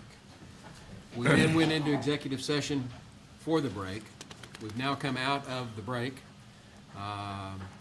In terms, I don't think we're taking any action directly as a result of what happened in executive session. We're going back to our regular agenda. And the next timed item, which is a 10 o'clock item, is item 1.15, to consider, discuss, and take appropriate action to approve a resolution requiring battery energy storage systems, documentation demonstrating compliance with all applicable state or national safety and fire codes and standards of all laws and orders pertaining to critical infrastructure security, and rescind resolution approved in court order number 41286. Commissioner Paces. Yeah, I'm going to go ahead and just jump right in and make a motion that the court approve the resolution that was submitted by Taylor, Olson, Adkins, Shralla, and Elam, the outside counsel that this court engaged for this purpose, and that we approve their resolution requiring battery energy storage system documentation demonstrating compliance with all applicable state and national safety and fire codes and standards and all laws and orders pertaining to critical infrastructure security. Do I need a separate motion to rescind the old one? Yes, I would like that, but that first motion, And- does that include? And it will include the modification to Yes, sir, in section 2. remove the language that's specific about east-west best and to just broaden it that this motion, or rather, this resolution and subsequent court order will apply to all battery energy storage developers that want to come and do business in Kerr County. It would be a broad, generic term. Yes, sir. And I will second that motion as stated. Thank you. Got a motion and a second. Good? Should he include to rescind? No, we'll Do take care that of that. separately. Okay. Okay. It's chicken or the egg. We Right. have to do it. Right. Yeah. Right. So what we have is a motion to approve a resolution requiring the battery energy storage system documentation demonstrating compliance with all applicable state or federal safety and fire codes and standards for all laws and orders pertaining to critical infrastructure security, to be broadened to include in the generic form as to who it applies to. Correct. Okay.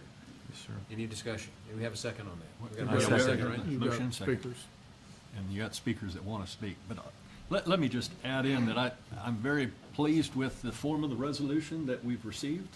And although always skeptical of going with outside attorneys and so forth, this was money well spent. And I think it's definitely an improvement over the resolution that I had submitted to the court and that some people may have viewed along with the agenda material. So that's it. Yeah, I know we got think questions. Okay, we think have they did a questions. good job. Anybody from the public? You want to go to the podium? Yes. Go to the podium.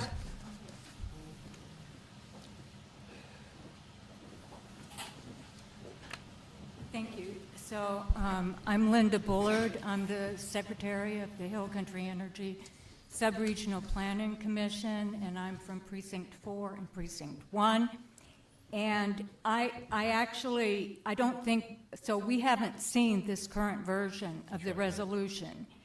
And therefore, my comments regard the resolution that was in the packet, which I support. I'm very happy about it, but I did have some proposals for amendment. And before you vote on it, which appears to be, approval of this document, which we haven't yet seen, I would like to make my proposed amendments to be taken under consideration. It's much easier to consider them before you adopt a resolution and I don't know if these issues have been taken care of by the outside counsel, so I'm just going to need to make them on the basis of the version which I saw and which was in the packet. And I would ask your indulgence to hear the amendments that I have worked out. Okay. Is that okay? Okay. So, in the first,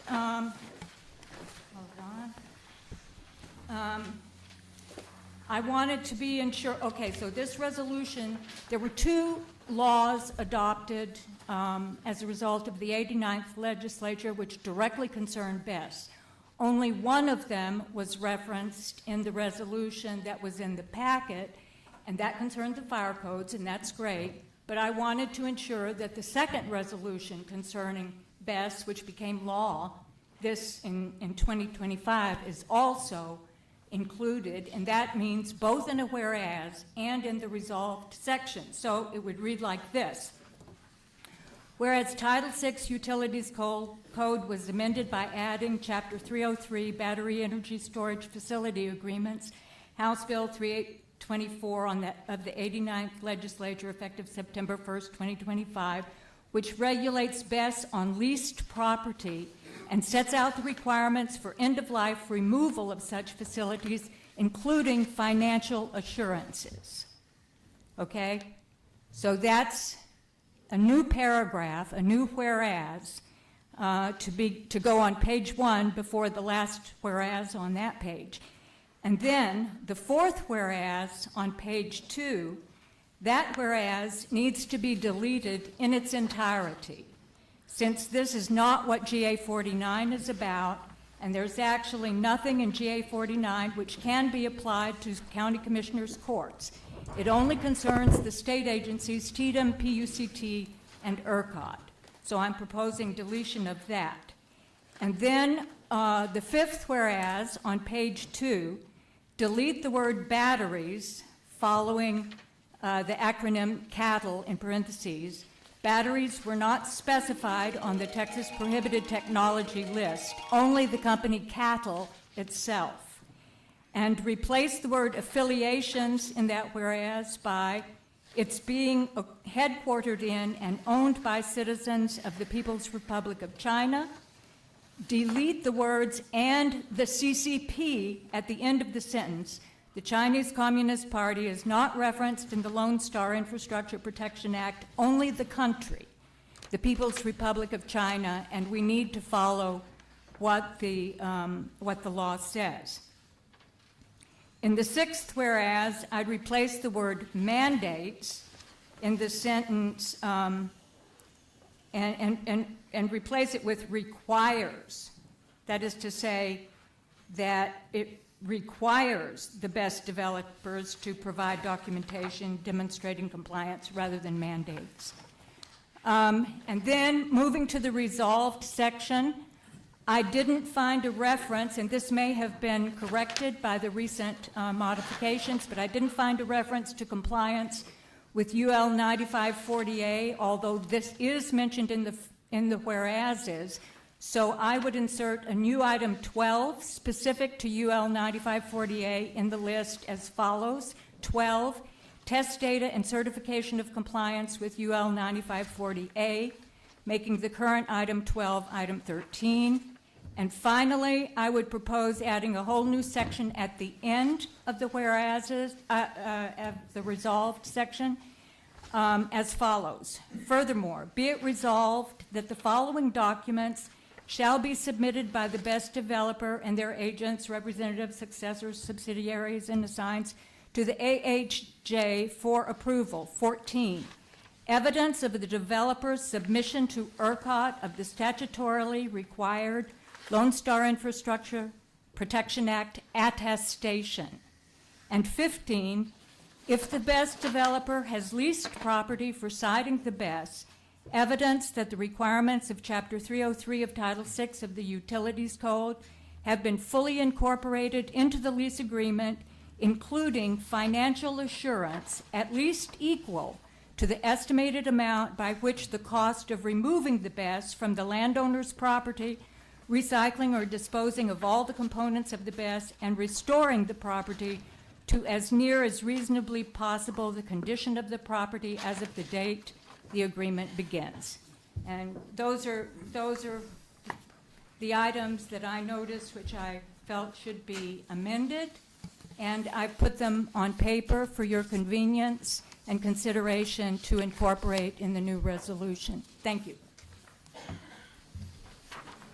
Thank you. Oh, thanks, Ms. Lee. Should we hear both before we discuss? I think most of your comments have been addressed in the new resolution, but I don't mind having our outside counsel look real quickly to see if there's anything that should be. I really don't mind, Commissioner, if you wanted to reference in particular the 306 requirements that you mentioned as far as the Utilities Code 306. Otherwise, I think we have handled the other stuff. Yeah, I kind of think it is too. I think I was supposed to pass this on. No, it's probably Yeah, and I mean, now there's no reference to cattle batteries, so that's okay, although we have talked about the list of items that are prohibited. We've talked about GA 48, 49. So here's what I would think. I think you've got just about everything in here on that. I do appreciate the heck out of this, and I think it's stuff that we can still consider, but today, there's a bit of a, I think, an urgency on our part as a court to come together to get something passed today. And if we have to amend it at a later time and have our counsel look at that, then we can come back and amend this. And so I would highly suggest that we move, more discussion if we need it, but move on this item today and have outside counsel take this into consideration as it comes back to us. And I'm looking at the people in the audience. I hear what you're saying, Commissioner. Information that you don't have is that we have a deadline next week for filing in the ongoing case. We're trying to get there. And so what we're trying to do is replace the order that we had before. That's what comes next. And these particular resolutions have been prepared by our outside counsel. And if we need to sit down and go through a drafting exchange back and forth as to what should or should not be included or how it should or should not be worded, those are more of executive things that take place usually outside this courtroom. And is usually coordinated by the respective attorneys for each side. And I don't know who the attorney is on your side that would be available to meet with Mr. McCamish. But we've come a long way. Yeah. That's I think we're all in agreement here that we've come a long way of being able to get something done on this, something done meaningfully. And in conjunction with other counties, we're talking about the other counties that are involved in this litigation, other people that are chiming in, what we call an amicus brief. And we're trying to get on that bandwagon as best we can, but at the same time, we need to be careful as to how we go about changing the wording that our attorney's given us, that he's blessed, that we're comfortable with, and we understand the thoroughness with which you're going over this, and these all may be things that get incorporated as we go forward. I personally, and you know, I've been hesitant about agreeing to this because I don't want to get sued. Well, I think I've got something from an attorney that I trust that we're not going to get sued, and I'm ready to go get something done today. Ready to pull the trigger. Yep. All good comments, not trying to discount anything. Just saying, we've got a bullet in the chamber that we can fire today, and we'd like to shoot it. And I'll get you a copy of this resolution, but I'm very happy with it. I think most of your things have been addressed, so. Yep. But as our fight evolves, it's incumbent upon our Hill Country Energy SRPC to illuminate to each of the county courts how maybe a resolution adjusts over time, and that's what you're trying to do. And I appreciate that, but I feel we have the right attorney on board who understands the situation as well as we do. That's rare for me to say, but I appreciate everything they're doing. Well, and as an old recovering attorney, I can tell you that when you get the green light from your lawyer to shoot the bullet, shoot. Shoot. It's time to shoot.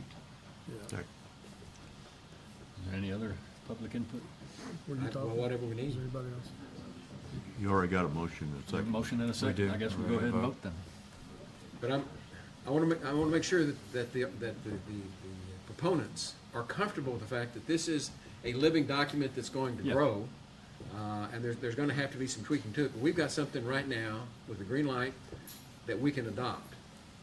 And while it may not have everything in it that the public wants, it's got enough to satisfy this court that we think we can go ahead and take this aggressive step, try to stop best developments in Kerr County. I think it's a huge step forward.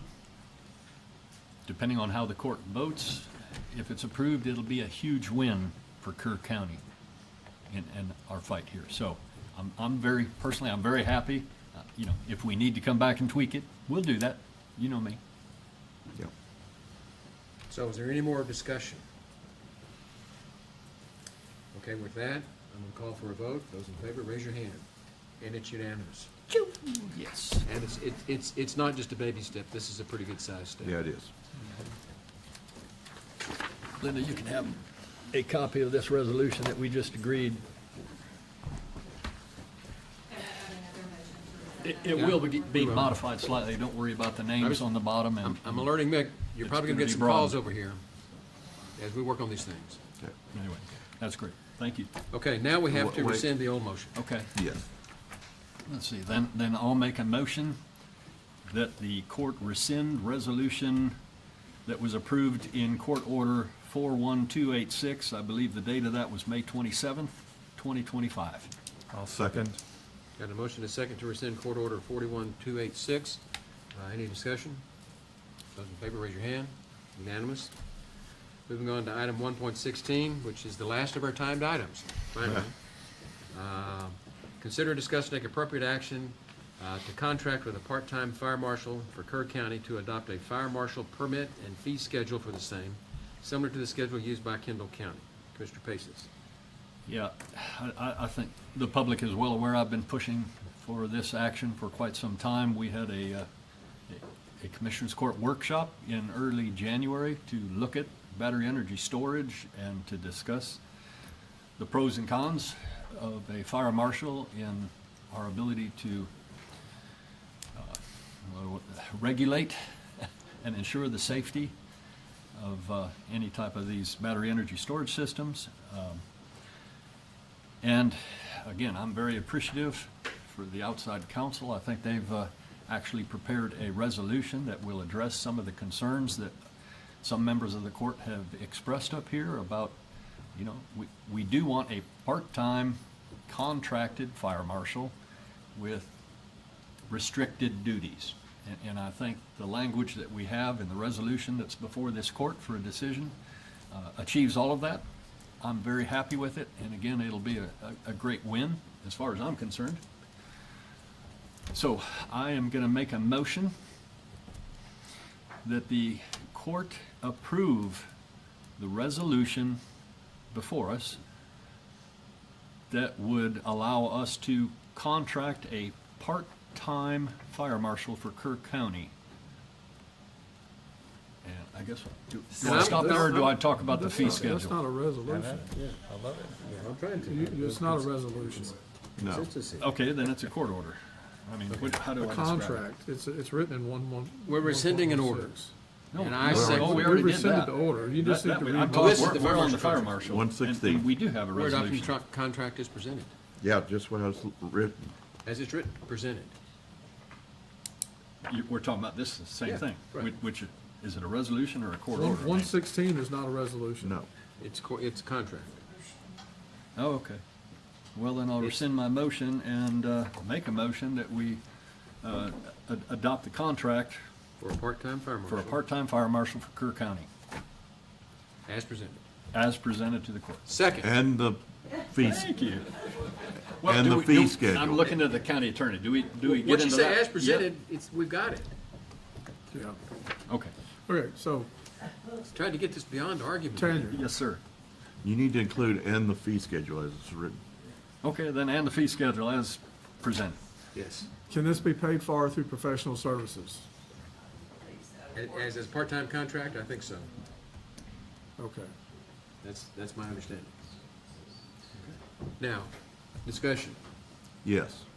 Hopefully this is a temporary thing. Hopefully Washington can pull their head out and do away with these federal subsidies and all this stuff goes away. So in the meantime, Yeah. this is the best move. Yeah, if it can be paid for through professional services, so we're not bringing on an employee, Right, and we can take care of it through that methodology, then that, right. And again, don't forget that because The developers will have to pay I the view this fees. as a temporary employee. that's okay. Yes, sir. So let me explain why I support this. Okay, go ahead. I feel like this is my birthday present coming, because it is my birthday and I'm waiting to vote. This is your birthday? We're gonna get Happy birthday, I didn't know. Just waiting to, So you're 70 today? come on. 56. Oh, Yeah. okay. All right, go ahead. Go. I've been concerned from the beginning that when you start talking about saying we're not going to let somebody do something, you can't take a private property owner rights away from them that way. You just can't do it. And then when we started talking about how we're going to regulate it and state fire codes and this fire code and what you can and can't do, my concern all along has been selective enforcement. You can't target a group and say, we're just going to enforce this as to you and stop you. When you adopt one of these codes, it applies to everything that's affected by it. And so I want to commend Mr. McCamish and what he's done. He's been able to answer the concerns that I had in terms of being able to put together something for us to be able to take the field against these best developments. And so that's the reason that I have seconded this motion, is because we need to do something. We just couldn't do some of the more radical things that we talked about at the beginning without doing it the legal way. And so we're getting there, and I'm pleased with it. Thank you. So I'd like to say that it's been made out like this court has been split on this. And that's just not true. We have all been together on it. Commissioner Paces has really pushed forward, and that's great. But some of us have different views on it about the process. It's never been that we've been split or divided that's been projected. That has never been the case up here. The goal's been the same. That's right. We've always been working together to get to this place, to where we could figure out how we're going to pay for it, how we're going to enforce it.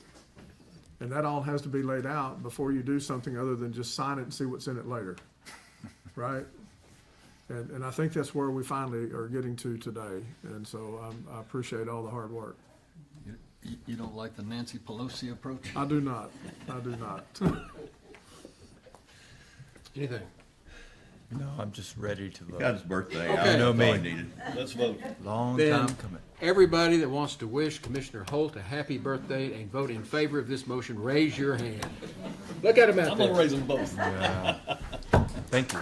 Thank you all. Thank you, ma'am. Okay. Now we've run out of timed items. We go back to the sheriff's items. And that 110. begins- 110, I believe. Item 110 is to consider, discuss, and take appropriate action to submit grant number 4899304 for the Kimball County 2025 OPSG. OPSG stands for what? Operational Project. Funded through HS Homeland Security Grant for the Operation Stone Garden solicitation for FY25 to the Office of the Governor. All right, just as we have applied the previous years, so fiscal year '25. So on Operation Stone Garden, it's always a year behind on the fiscal year. So it's just getting the court's permission to go ahead and proceed with the application and then the resolution as well. I move for approval. Second. Got a motion and a second to approve the grant request with regard to Operation Stone Garden as presented. Any discussion? Those in favor, raise your hand. Unanimous. Next item is consider, discuss, and take appropriate action to approve the resolution regarding Kimball County 2025 OPSG project grant number 4899304 to the Office of the Governor, Operation Stone Garden solicitation for FY25 through the HS Homeland Security Grant Program on behalf of Kerr County Sheriff's Office. Captain Gage. Same as deal. That was for the application. This is for the court's resolution, so we can go ahead and get that submitted. I move for approval. Second. Got a motion and a second to approve the resolution on Operation Stone Garden as already approved. Any discussion? Those in favor, raise your hand. Unanimous. Item 1.12, consider, discuss, and take appropriate action to submit a grant application for the Sheriff's Immigration Law Enforcement Grant Program, Senate Bill 8, funding through the Texas Comptroller's Office. Captain Gage. So Senate Bill 8 went into effect January 1st, requiring all the sheriffs in Texas that operate a jail facility to enter into the agreement through immigration. This grant is through the Comptroller's Office, and it's based on population for us to apply to help cover costs that are associated with that program. So our population is kind of a tier system. Our population's under 100,000, so Kerr County, we're eligible for $80,000 to do that. It's a 2-year grant process. Similar to SB 22, which is the sheriff's rural law enforcement, it's that same application process through that portal through the comptroller's office. And Jody holds the key to that portal. So we're working with her to get that grant submitted if the court approves. She holds the keys to the kingdom. Yeah, she, All right. so. I'll move it to approve the grant application as submitted. Second. Got a motion and a second? Any discussion? This is a new series of grants that we're going into. We've been Operation Lone Star, we've done Operation Stone Garden. Now we're getting into the immigration one. Yes, sir. So this will go on for some time, I suspect. Yeah, I mean, just with this grant is, you know, if they're gonna make it a requirement to do it and there's funds available, we might as well go ahead and apply for those funds to help offset some And of my the costs. philosophy is, if the state's gonna pay for it, we're gonna take the money. Yes, sir. You bet. They tell us a bunch of stuff they don't pay for that we have. That's different. Well, we're not throwing rocks today. Semi-funded mandate. We're catching pitches. No, if you have a question, you have to go to the podium. We need a motion and a second. Do we have that? We have one. I We made have the a motion. Oh, okay. You made the second. Janet Grage, You got that, I Ted? just wanted to ask Scott or the commission, I believe the Senate Bill 8 stated that counties over 100,000 people had to sign the 287G. Is that correct? I don't know, We're we're not not- over 100,000. We're not over 100,000. We're No. 55. No. You said something No, about that's that. for the grant application, to receive the money. But under the bill summary, Senate Bill 8 right here requires the mandate for every sheriff that operates a jail facility in the state of Texas has to enter into the immigration agreement. Okay, so that stipulation of 100,000 is not. Doesn't The apply. stipulation That's is- population. It's Ma'am, for- ma'am, that has to do with population. I know. And We're Kerr not at County, 100,000. Kerr County's about 55,000. Right. No, so it's Ballpark. under 100,000, so it's a tier system. So under 100,000, we're allowed to have $80,000 towards that program. Okay, 100,000, I think it goes up to, yeah, it goes up to 100, it goes up to 100,000. We don't worry about it, we're not there. Ma'am? Katie, I'm in 3, and I'm wondering if there can be some transparency around how these are being used or what actions are being taken against immigrants, taking them, deporting them, detaining them. I would say there's a Senate bill already out there. We 8, don't have a policy. that details that, right? That's the state transparency. So that people aren't confused, we don't have a policy. We're not doing the enforcing at this point. There has been state legislation passed to award grants to us to be able to manage our immigration issues. What that policy may be will be taken up with the sheriff's office at the appropriate time. This is just whether or not we're gonna take the money to do it. You know, I'll be happy to meet you and visit with you anytime. I mean, this is something I'm mandated to do, and, you know, we're gonna do it. We're gonna do our job to support them whatever way we need to. We don't actively go out there and do this, but if they ask for our help, I feel obligated for the help they've given me for the last 6 years to participate in this. Thank you very much. Any other discussion? This one. Those in favor, raise your hand. Unanimous. Moving on to item 113, consider, discuss, and take appropriate action to approve the resolution regarding the Sheriff's Immigration Law Enforcement Grant Program, Senate Bill 8, funding through the Texas Comptroller's Office. This is for the resolution, correct? Yes, sir. I move for approval.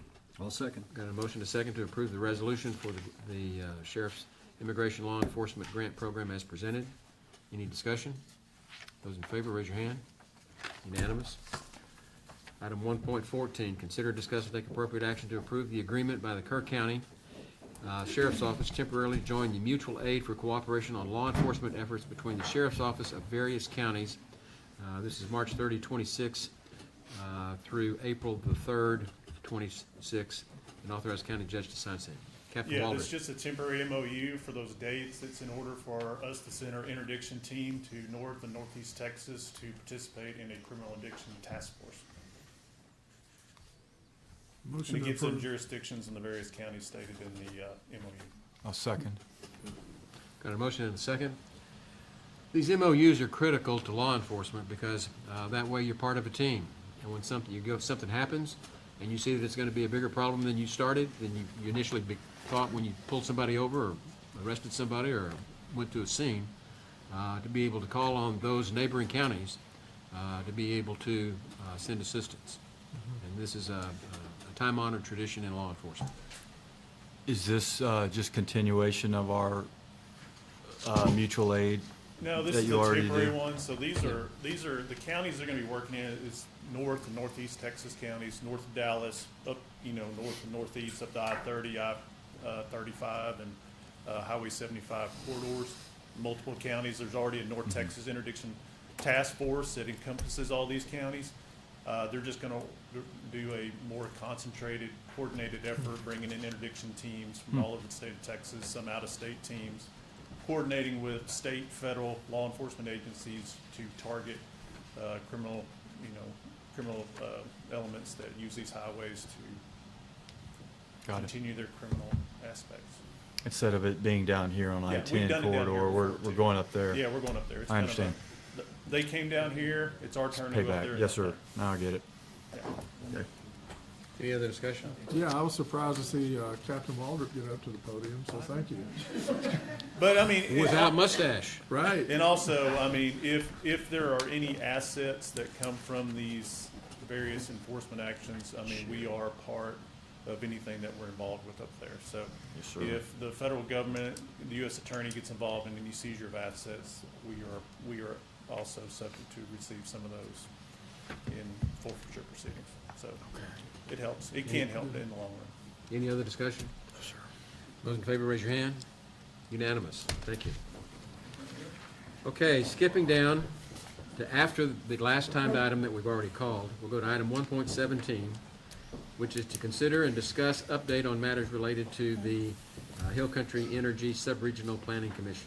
Mr. Paces. All right, well, I'm so ecstatic over the approvals we got on 15 and 16. There's not much to say here, other than our next board meeting. Yeah, Thank you. I knew you'd appreciate it. Our next board, let me finish. Our next board meeting will take place Which is? Thursday, March 5th, 1 o'clock, here in the Kerr County Courthouse. It'll be upstairs, I believe, in District Courtroom number 2. So that's, That's the 25th? no, 5th, March 5th. March 5th. I hope, I always screw up these dates, but yeah, it's a what time? Thursday, 1 p.m. in the afternoon, upstairs, Upstairs. courtroom 2. And Okay, that's I not don't an know. action item, but we've got the information yeah, out. but Commissioner Holt, did you have any discussion with Representative Riddell? I know he's been wanting to address the court on the high voltage power lines, but Yes. he's not here yet. That's maybe up to him. A quick update, if you don't mind. mind. It became evident, how much the growth of the power lines affects Texas and the momentum behind that and the impact on all the communities as we drove all the way up through the Panhandle for a competition that we attended over the weekend. Part of his book on tape was to kind of school me up on the power lines and the growth of the 765 kV power lines, how they're coming, and all the public opposition that we saw for that, and where right looks like in power lines. We understand that power line growth and keeping power lines updated is important, but it's a thing. He is definitely fighting it, and he likes being a part of our commission. And there is a lot of public opposition to 765 kV size because they're not on. What's important for me to say that to this court is they're not taking the same path of the 345 kVs. They want new property, new land, new eminent domain along and through the hill country. So he's definitely fighting that instead of just upgrading our current lines in the current agreements that they have. That's what we should know today. Thank you. And that's part of the update on the 391. Yes. Well, it's related because he Well, that's true. wants to kind of bring the 391 into that fight. So anyway, we'll see. Thank you, Commissioner Holt. Yes, sir. And that's all Anything I've got. else? Nope. Okay, then we'll move on to item 1.18, consider, discuss, take appropriate action to request Commissioners Court approval for the general contract, small project with Edward Secord, Inc., Secord Fencing and Building Company for the installation of fencing at the new Kerr County Road and Bridge material storage on Spur 100 near the new animal control facility. Ms. Hoffer. Before you is a general contract, small project with Edward Secor Incorporated, Secor Fence and Building Company for the installation of fencing and gate to protect materials that are stockpiled and stored.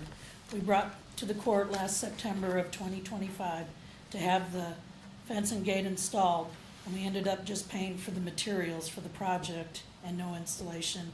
This is for the installation of said materials. At this time, I ask the Commissioners Court for their approval of the general contract with Edward Secor Incorporated, Secor Fence and Building Company, not to exceed $45,000, and have the county judge sign the same. And this property is located in Precinct 2. I'll move for approval.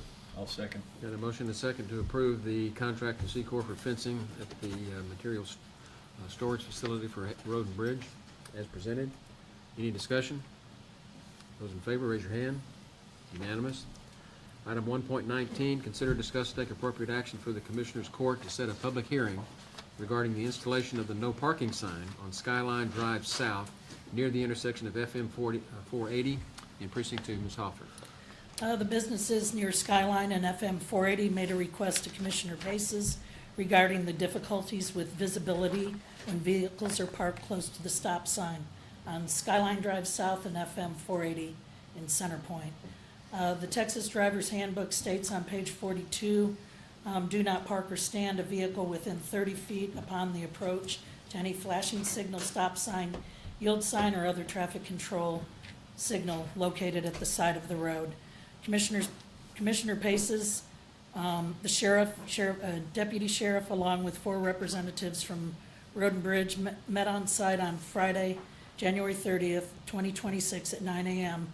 to look at this situation. We agreed that one no parking sign on the stop sign side of Skyline Drive South near FM 480 would help with this visibility issue when vehicles are leaving Skyline Drive and entering FM 480. I have marked an aerial map for sign location. It is a little further back because of the concrete sidewalk, but I think it will work because this is a regulatory sign and punishable by a fine. There must be a public hearing set. So at this time, I ask the Commissioners Court to set a public hearing for Monday, April 13th, 2026 at 10 a.m. regarding the installation of one no parking sign on Skyline Drive South near FM 480 on the stop sign side of the road, Precinct 2. And what was the date of that hearing again? April? April 13th at 10 a.m. I move for approval. Then I'll second. Got a motion and a second to approve the installation of the no parking, for a public hearing for the installation of the no parking sign at Skyline Drive near the intersection of FM 480 to be set for April the 13th at 10 a.m. Any discussion? No, I just want to thank Kelly and her team that showed up, and Sheriff Letha. Yeah, and Sheriff Letha.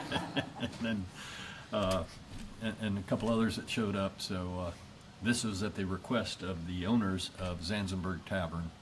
And it's more than warranted. That's a serious safety hazard with people parking right up to the intersection itself, which is, of course, prohibited under the transportation code. But this will help make it abundantly clear. Yes. So I'm all for it. Thank you very much. You bet. Okay, any other discussion? Those in favor, raise your hand. Unanimous. Thank you. Moving now to item 1.20, consider, discuss, take appropriate action to transfer funds the Kerr County holds on behalf of the Plateau Water Planning Group, PWPG, to the Bandera County River Authority and Groundwater District as administrative duties for the PWPG, which will be transferring from Kerr County, currently done by Jody Grinstead, to the Bandera County River Authority and Groundwater District. And this has to do with your part-time job. It does. Very happy to let go. Don't grin too big. I'm sorry? Don't grin too much. I know. So Kerr County has held this account for a couple of years on behalf of Plateau Water Planning Group. We just need to make that transition over to Bandera County River Authority. And I've been speaking with Tanya, I've spoke with Tracy. It's not gonna happen overnight. It still needs to go. Bandera County's agreed to accept admin duties and accept the funding. Plateau Water Planning Group, we meet in March, and they'll approve it at that time. So it's just kind of, this is one of the three that has to approve it. And this is a byproduct of commissioner-led service on Bridge and Jetty. Correct. Motion to approve. Second. Got a motion and a second to approve as presented. Any discussion? Those in favor, raise your hand. Unanimous. Now the bittersweet one, 1.21. Consider, discuss, and take appropriate action to discontinue the stipend paid to Jody Grinstead for performing the administrative duties for the Plateau Water Planning Group effective April 30, 2026. The stipend is $2,000 per year. I move for And so you're up approval. here asking for us to cut your wages. I am, but it's worth it. And I will not miss it. Are you saying it wasn't worth it? Anyway, okay. I'll second that emotion that you Okay. made. There's wholesome. Tracking and Got a made. motion and a second. Any discussion? Those in favor, raise your hand. Unanimous. Thank you. Thank you. Thank you for all you do. Never seen anybody happy about losing money. That was a sincere grin, I can tell you. I know. Okay, next is item 1.22. Consider, discuss, and take appropriate action to review and approve the updated VSO office job descriptions. There's 2. There's 3. Is that everything? Yes, ma'am. Okay. Good enough? Thank you, sir. Yeah, we all have one. Everyone has So is this for Jenna's position? No. Good morning. It's for both. So the first one on there is actually for my position. The only thing that really changed was added about the reports that we do, our monthly, quarterly, annual. We added the outreach events and meeting with our advisory committee. And I changed the accreditation. We can get accredited within 6 months. So I changed it to that. Sorry. I also added that it's a supervisory role. That's the only difference for my position. Any questions before I go to the next position? Where's the next position? Where's yours end and the other one start? The first one has the little emblem on it. That would be mine. The other one does not. So if it's stapled together, that's one position. That's all I got. One Oh, mistake. you don't have the second one? Oh, There's the Oh, now, here's some more. that's Oh, why okay. we have it. There's the confusion. I was gonna say operator This error, is sorry. A VSO, I need this, so here's an extra one of those, I think. Yeah, she said hers is the one that has a little blue Yes. square. There you go. A VSO. And then it just Need one matches more? a little bit more with the assistant VSO position. Yeah, I do have a quick question. Yes, Yes, So- sir. We got an extra copy over here, Hey, man. hey, you can't discuss it too much. VSO I got this and VSO. She said if I had a question, I could ask it. No, you can't. No, you can't. I did say that. So all we're doing really on this job description is removing where it said temporary, right? For the assistant one, yes, sir, and I Okay. added that, that position also We provides did. stat sheets to my position. That's So fine. those are that's the only difference for that I'll one. move to And- approve And both also, of the job I'm sorry, descriptions. that the accreditation would be within 6 months versus the 12 months. Okay, well, somehow I ended up with two of them that say assistant, but that's okay. I can bring you my copy. No, that's okay. I don't need to read it. I've seen it, Oh, okay. so I'm good. Yeah. Yeah, there's motion. Oh, I make a motion to. No, I made the motion. You made have the a make the. second. Thank you. Sorry, I was still Got a reading. motion? Is there a second? Second. A second? Thank you. Any discussion? Okay. Those in favor, raise your hand. Unanimous? Thank you. You're welcome. Okay, the next item is 1.23. Consider, discuss, take appropriate action to surplus a laptop from the Kerr County Sheriff's Office. Ms. Shelton. Yes, we received this request from the Kerr County Sheriff's Office. And it's very controversial, right? Very much so. Should we have this? Move it to approve. Second. Got a motion and a second to approve surplusing the laptop as presented. Any discussion? Those in favor, raise your hand. Unanimous. Question, do they have to destroy those things or something to make sure there's no data lost? I I'm assume? sure I IT Shouldn't that have will been look handled it during over discussion? I think it and should. Yeah, well, you whenever they voted do to it. discuss. Yeah, It was your well- fault. I think he's out of order. They send them to Hillary. Pay attention. In all seriousness, yeah, Who good seconded question. that? I did. You did, Second. thank you. Yes, you're welcome. All those in favor, raise your hand. Unanimous. Let's move on to the approval agenda, budget amendments. Yes, you have 3 budget amendments in front of you, one of which is I'm certifying that there is new revenue available, and the other 2 are line item adjustments. I move for approval. Second. Got a motion and a second to approve the budget amendments as presented. Any discussion? Those in favor, raise your hand. Unanimous. 2.2, pay bills. Yes, invoices for today's consideration amount to $1,347,780.44. I move for approval. Second. Got a motion and a second to pay the bills as presented. Any discussion? Those in favor, raise your hand. Unanimous. 2.3, late bills. Yes, late bills today amounted to $118,700. I move for approval. Second. Got a motion and a second to approve the late bills as presented. Any discussion? Yes, you know, I normally ask for late bills, just a little more detail. That's just my thing. What are these about this time? Just so public Again, awareness. these were just turned in late to the auditor's office. If you're requesting like background on some of these, you'll need to talk with the, excuse me, the elected official or the department head that turned it in. No, I just need to hear it's late turn in. Okay, thank you. Yeah, the late term only means it was turned in late, or we did not say when, at the first round, that it was ready to go. We wanted to look at it a little bit more for whatever reason, or it was turned into our office But these late. don't cause us problems with the vendors though, right? I'm sorry? This doesn't cause us any problems with the vendors though, right? Well, it might.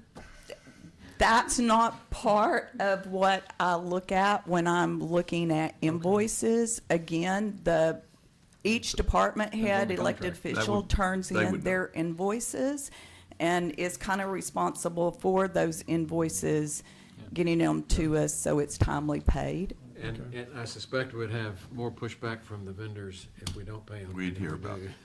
Yeah, good question, though. Okay. Thank you. Okay, so those in favor of paying the late bills as presented, raise your hand. Unanimous. 2.4, auditor reports. Yes, you received earlier via email. We completed our internal audit for JP2's office, and we're asking that you accept the report. I move for approval. Second. Got a motion and a second to approve the auditor's report on JP2 as presented. Accept. Accept? Yeah. Any discussion? Those in favor, raise your hand. Unanimous. Anything else? No, thank you. If we need to fix something, now's the time for me to fix it. Okay. Item 2.5, monthly reports. Yes, for January 2026, Environmental Health, OSSF, Director Ashley Batters. Environmental Health and Animal Services, Director Reagan Gibbons. Auditor's Office, County Auditor Tanya Shelton. Treasurer's Report, County Treasurer Tracy Sullivan. Amended auditor reports, County Auditor Tanya Shelton for June 2025, July 2025, August 2025, September 2025, October 2025, November 2025, December 2025. Investment Portfolio Summary, County Treasurer Tracy Sullivan. I move for approval. Second. Got a motion and a second to approve the monthly reports as presented. I will tell you, when I saw the stack of auditor reports on the auditor's office, I did stick my head out my door and ask Jody what was going on, because it was a stack like this, but they're all cleanup. Yep. It's all necessary. So that's my discussion. Anything else? Those in favor, raise your hand. Unanimous. Okay, court orders. We have 31 court orders, 29 from February the 9th and 2 from February the 17th. These are numbered 41753 through 41782 on the 9th, and then again 41783 and 41784 on the 17th, and all appear to be in order, and I move that they be approved. Second. Got a motion and a second to approve the court orders as presented. Yeah. Those in favor, raise your Motion hand. to approve. Unanimous. Information agenda, 3.1, status reports from department heads. Here comes one. I just wanted to give you a status report on Indian Creek Bridge. We worked and worked and worked. The reason why that one got delayed was because it's such a long stretch of guard fence, about 690 feet on each side. There wasn't enough posts from the vendor, and then it also had to be sent to San Antonio to be galvanized. But they got picked up today, the posts. We also forgot about Ingram ISD spring break, so this all ended up really working out very well. But I'm sorry, I'm kind of giving you short notice on this, but and we're going to put something out. But Friday the 6th of March at 5 p.m. we'll close down Indian Creek Bridge. We talked to the head of transportation at Ingram ISD, and she said the last bus would come through at 4:30, so 5 o'clock should be just fine. Saturday morning, Jorgensen and Associates are coming to pick up the water barriers, 171 of them. Thank God, because it costs us about $9,000 a month on those. They are gonna send 5 trucks. They said it will take most of the day to get those all demobilized off of there. It will remain closed at that point. I think Sunday, JCW, who won the bid on this, will come. It's either Saturday or Sunday or Monday, but he said he probably would do Sunday. He'll start putting in the new guard fence. The nice thing is with how this is set up is that he'll have Sunday, he'll have the whole week, and then he'll have Saturday and Sunday, and we'll reopen it Sunday night, because school will go back in session Kelly, after he can do spring that break. without getting into the water. Right, Right. yes. Right. Yes. It's been repeated many times, but Yes. we're working with Lisa Walter to get a press release out. And we're gonna be sending out to all the emergency folks so they know of this closure. So, once that's done, we have on Arrowhead Bridge, we have a 2-course chip seal that will go on that. We can't do that until the ground warms up, and then Cade Loop Bridge. And that will be it. And Cade Loop, can you elaborate on that? Originally, we thought it was just gonna be a couple days. Now it looks like it's gonna be a week or more.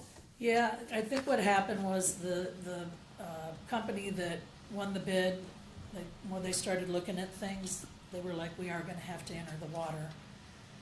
And through that, you've got the 2 mussels, one's the fat mucket, and I don't remember what the other one is, but this is federal, they're endangered species, and so with that, you have to do a mussel study.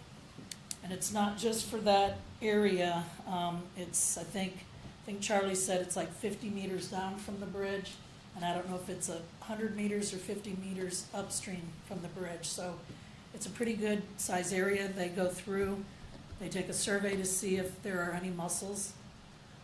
If there is not, I believe at that point that we will get the green light to go on this. If there is, then they will have to relocate all the mussels, probably downstream. To kind of give you an idea of what all this entails, FEMA put in $73,000 for this. So, For the study itself. yes, And that's modest. yes. So we've got our fingers crossed that they don't find any. It's hard saying, but that's why this is delayed.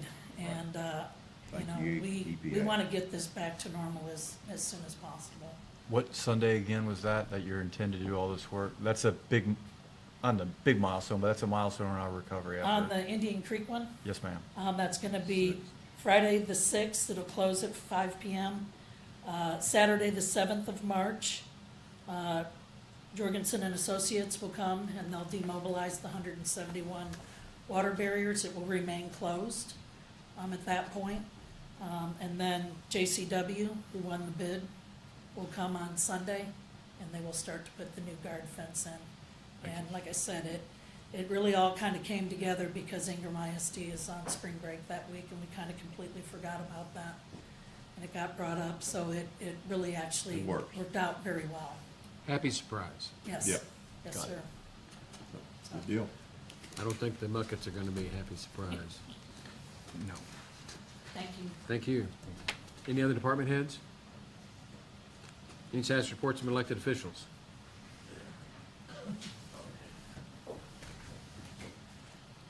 All right, First of all, Judge, I've got 2.5 pages to go over y'all. The good thing, it's large font and I speak fast, so that's gonna be good. Judge, I haven't kept you updated. My staff's report is on this election that's been going on. I haven't kept you updated because you're not running, but your position's open and 3 of you current commissioners are running for a position.